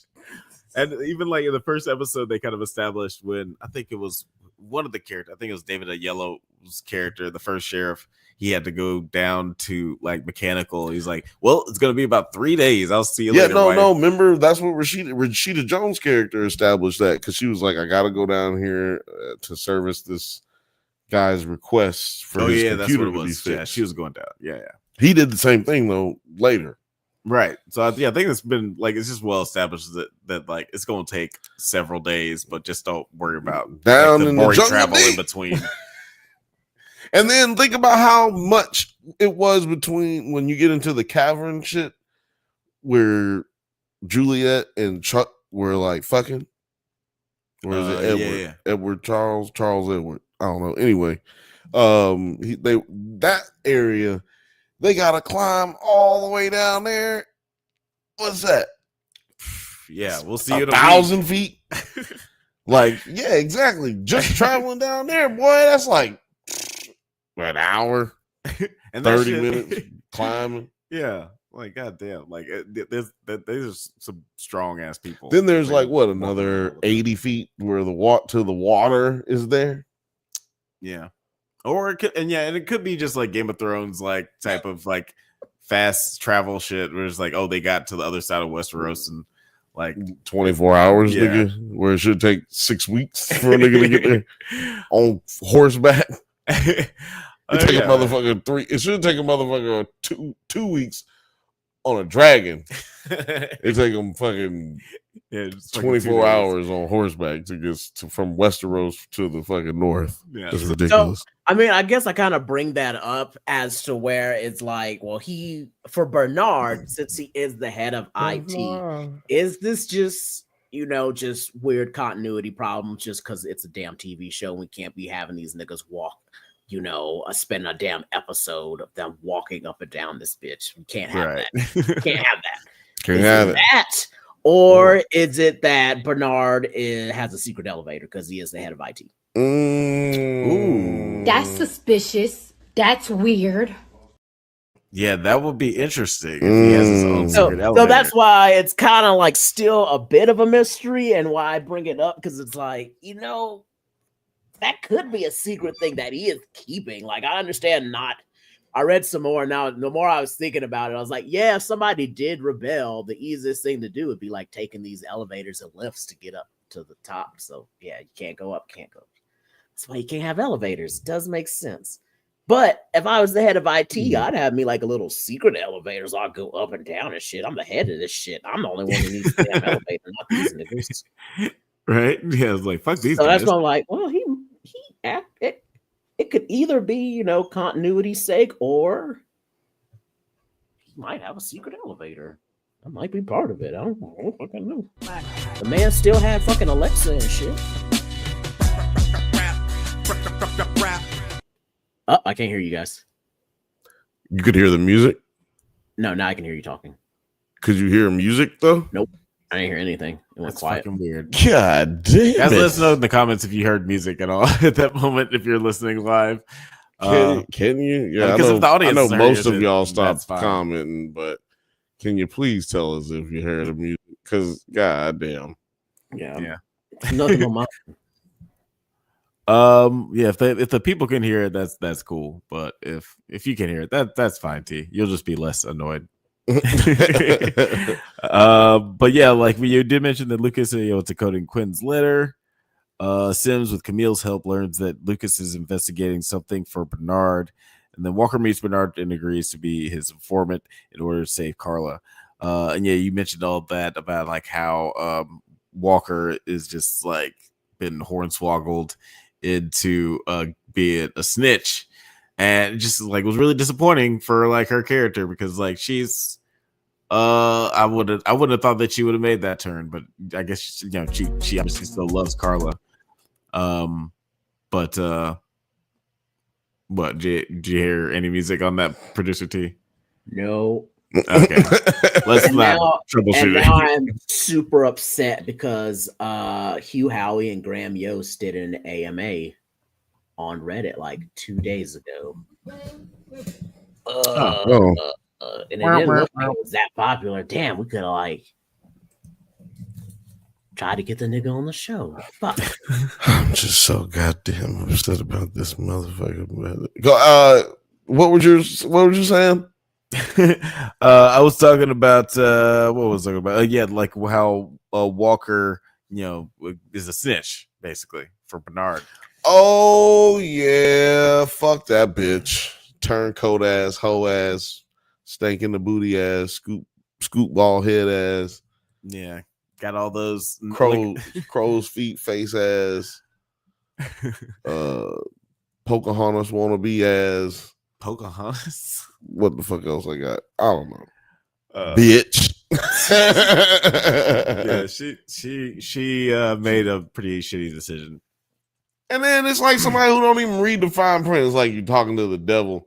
Hey, I want to see her. Okay, I'll let you see her. Bitch, through a window and some steel bars. You stupid bitch.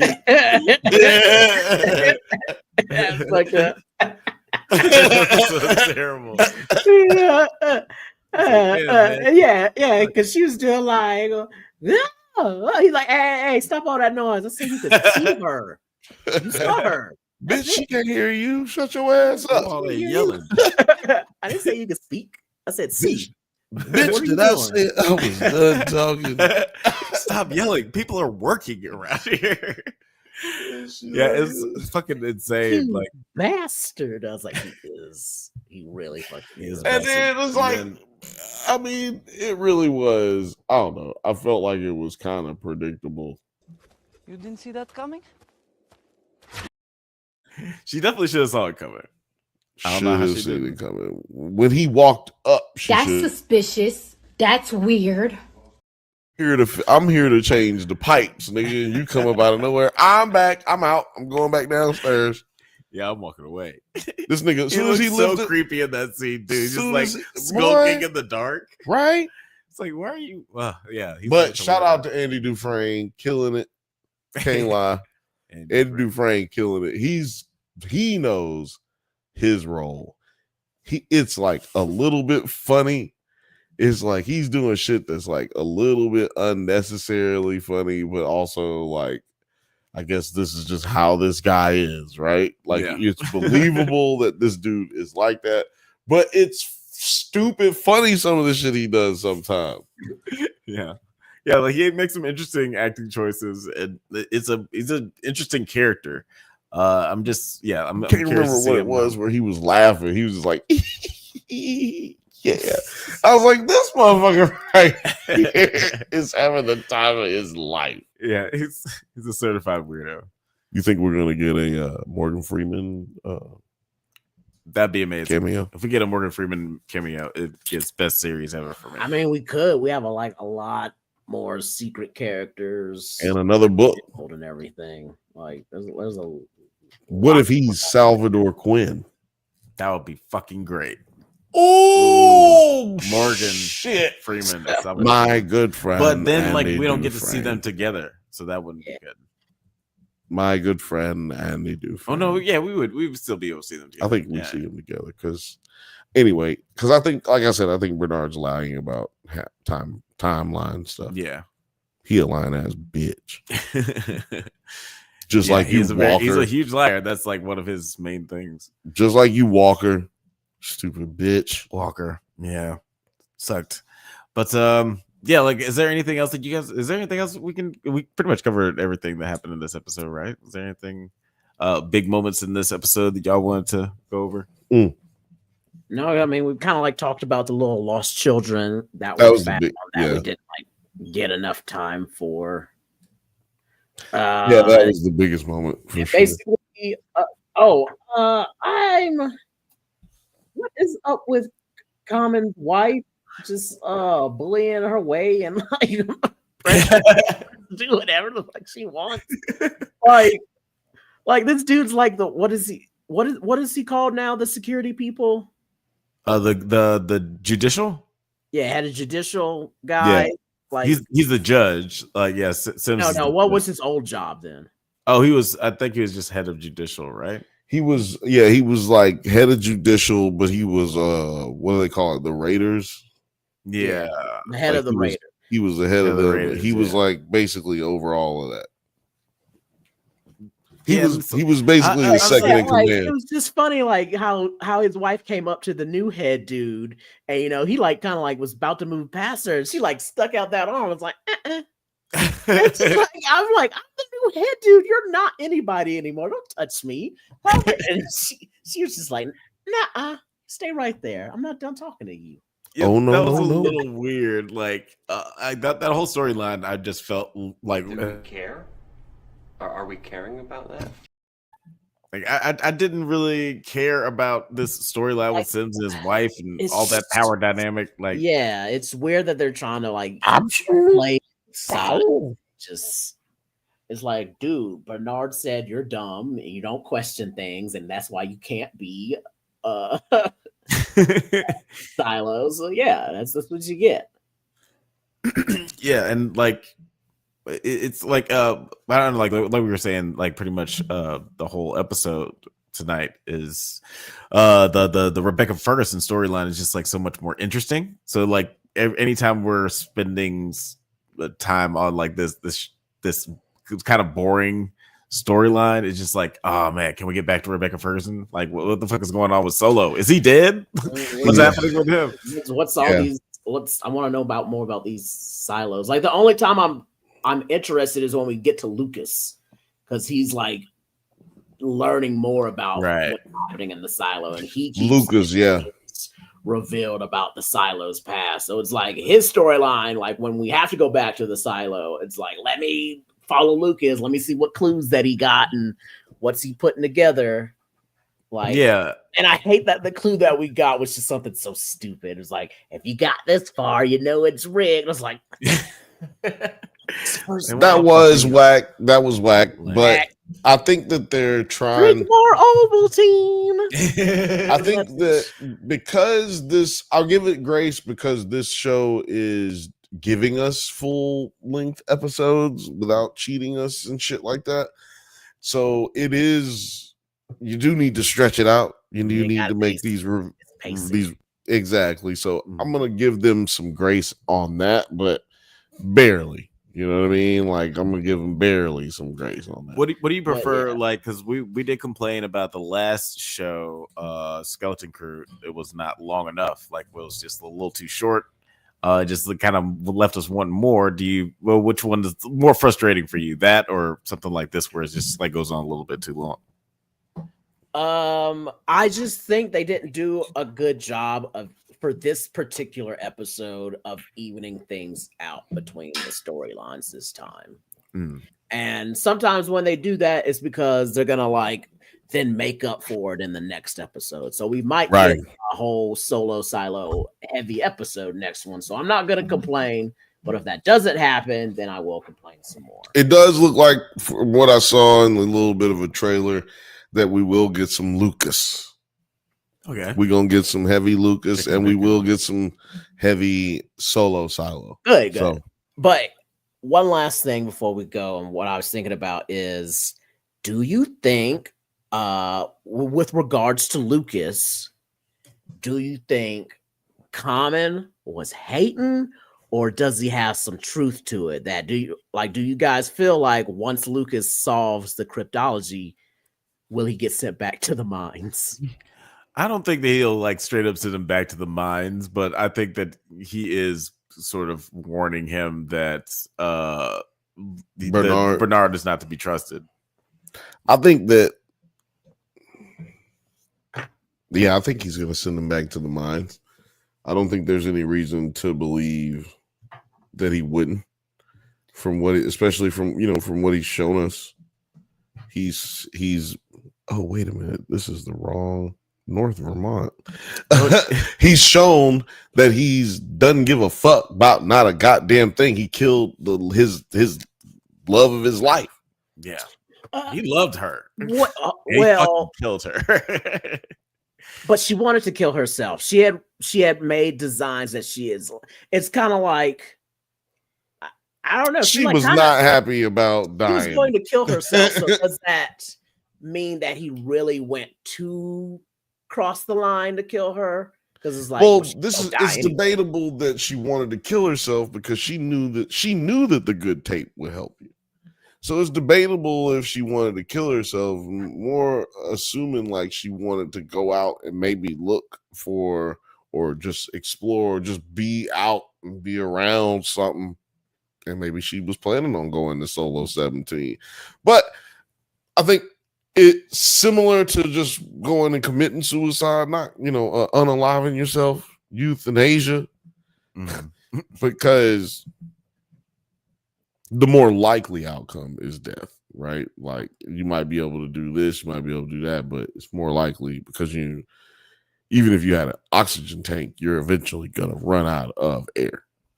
So it's very interesting. I think they may come back to, but I think it's more so gonna be about the connecting piece, the fact that there is a door and a connection between the two silos, between all of the silos, really. Yeah, I think all the silos are meant to be connected somehow, and I want to know. Oh, you think that they may have cut them off from each other, even because they were connected at one time? Mm-hmm. Yeah, because it seems like it was at some point kind of like a Fallout situation where they were like sort of more interconnected. Like, why would you build all these separate silos so close together and just not go through the trouble of connecting them? Right. Yeah. Like, what's the point of that? Like, what's the deal with that? I'm curious how that turns out. Before actually we leave, I just want to ask one quick question because I'm curious. Who do you think is the bigger piece of shit, Penguin or Bernard? Like, who would you say is the worst guy?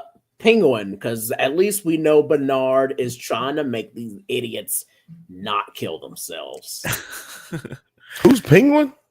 The Penguin, like from the Oz Cobblepot.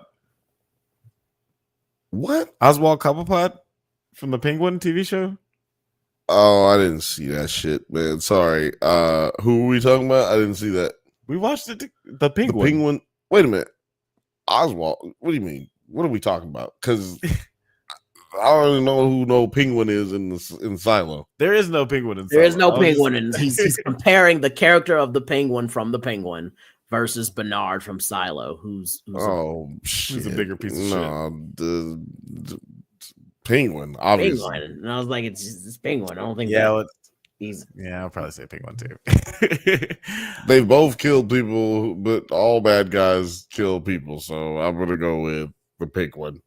Yeah, he did kill his brothers. Killed his brothers. I forgot about that until just now, until I brought that question up. I was like, oh yeah. That's why I was confused, because I was like, what? Penguin? Ain't no Penguin in this show, man. He killed his best henchman. Like, that's fucked up. Yeah. You have a video that members can only watch right this very second that is about Penguin being a fucking terrible person. Why would you ask me this question? You already did at least 12 minutes of work on that precise question. I did indeed. But guys, let us know what you thought of this episode of Silo. We only got a couple episodes left before the season wraps up. But I bet you can't hear this fucking music is what I bet. And we shall see. We'll look back at the tape. Hopefully you guys can still hear the music. Chalk Smacks says Silo episode 8 was the best episode of the year. Okay. So at least Chalk Smack really enjoyed this episode. He said it slaps cheeks. It's Chalk Smacks cheeks. I'm guessing that episode 9 is going to bring it all together like butt cheeks. But before we get out of here, Producer T, do you want to tell the people? Stafford. Producer T, do you want to tell the people where they can find you on the interwebs? As always, you can find me at my Instagram at tpensco for Colorado. I'm always there, like lurking, looking at stuff. Shout out to Rachel V, who hit me up on Discord. You can find us on the Discord. I do answer my DMs there. It just might take a couple hours or so, so I don't get the alerts. Because she hit me up because she could not understand where to go for the website, so I sent her directly, and she already purchased 2 pens. Oh, awesome! Nice, So, yeah. nice. So you can also find us at the Discord, but yeah, pens are still on sale. I'm shipping them out. I have no plans to be. The clones are all in one location, maybe.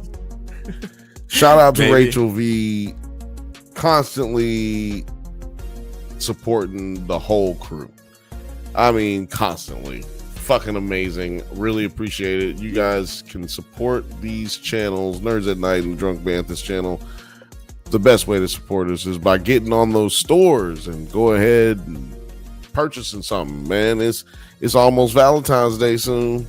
Get you some shit, boy, before your girl get mad. You need a Drunk Banthas tube top or a Drunk Banthas what do they call it, crop top. Oh yeah. You need a Drunk Banthas headband. You need a Drunk Banthas socks. Get out there and buy something. Buy something, baby. Thank you for listening to the Drunk Banthas podcast. We do this every Monday at 8 p.m. Pacific time, but don't forget to like and subscribe so you get updates on new videos. Check us out on Twitter, IG, TikTok, Letterboxd, likewise, all the internet things at the Drunk Banthas.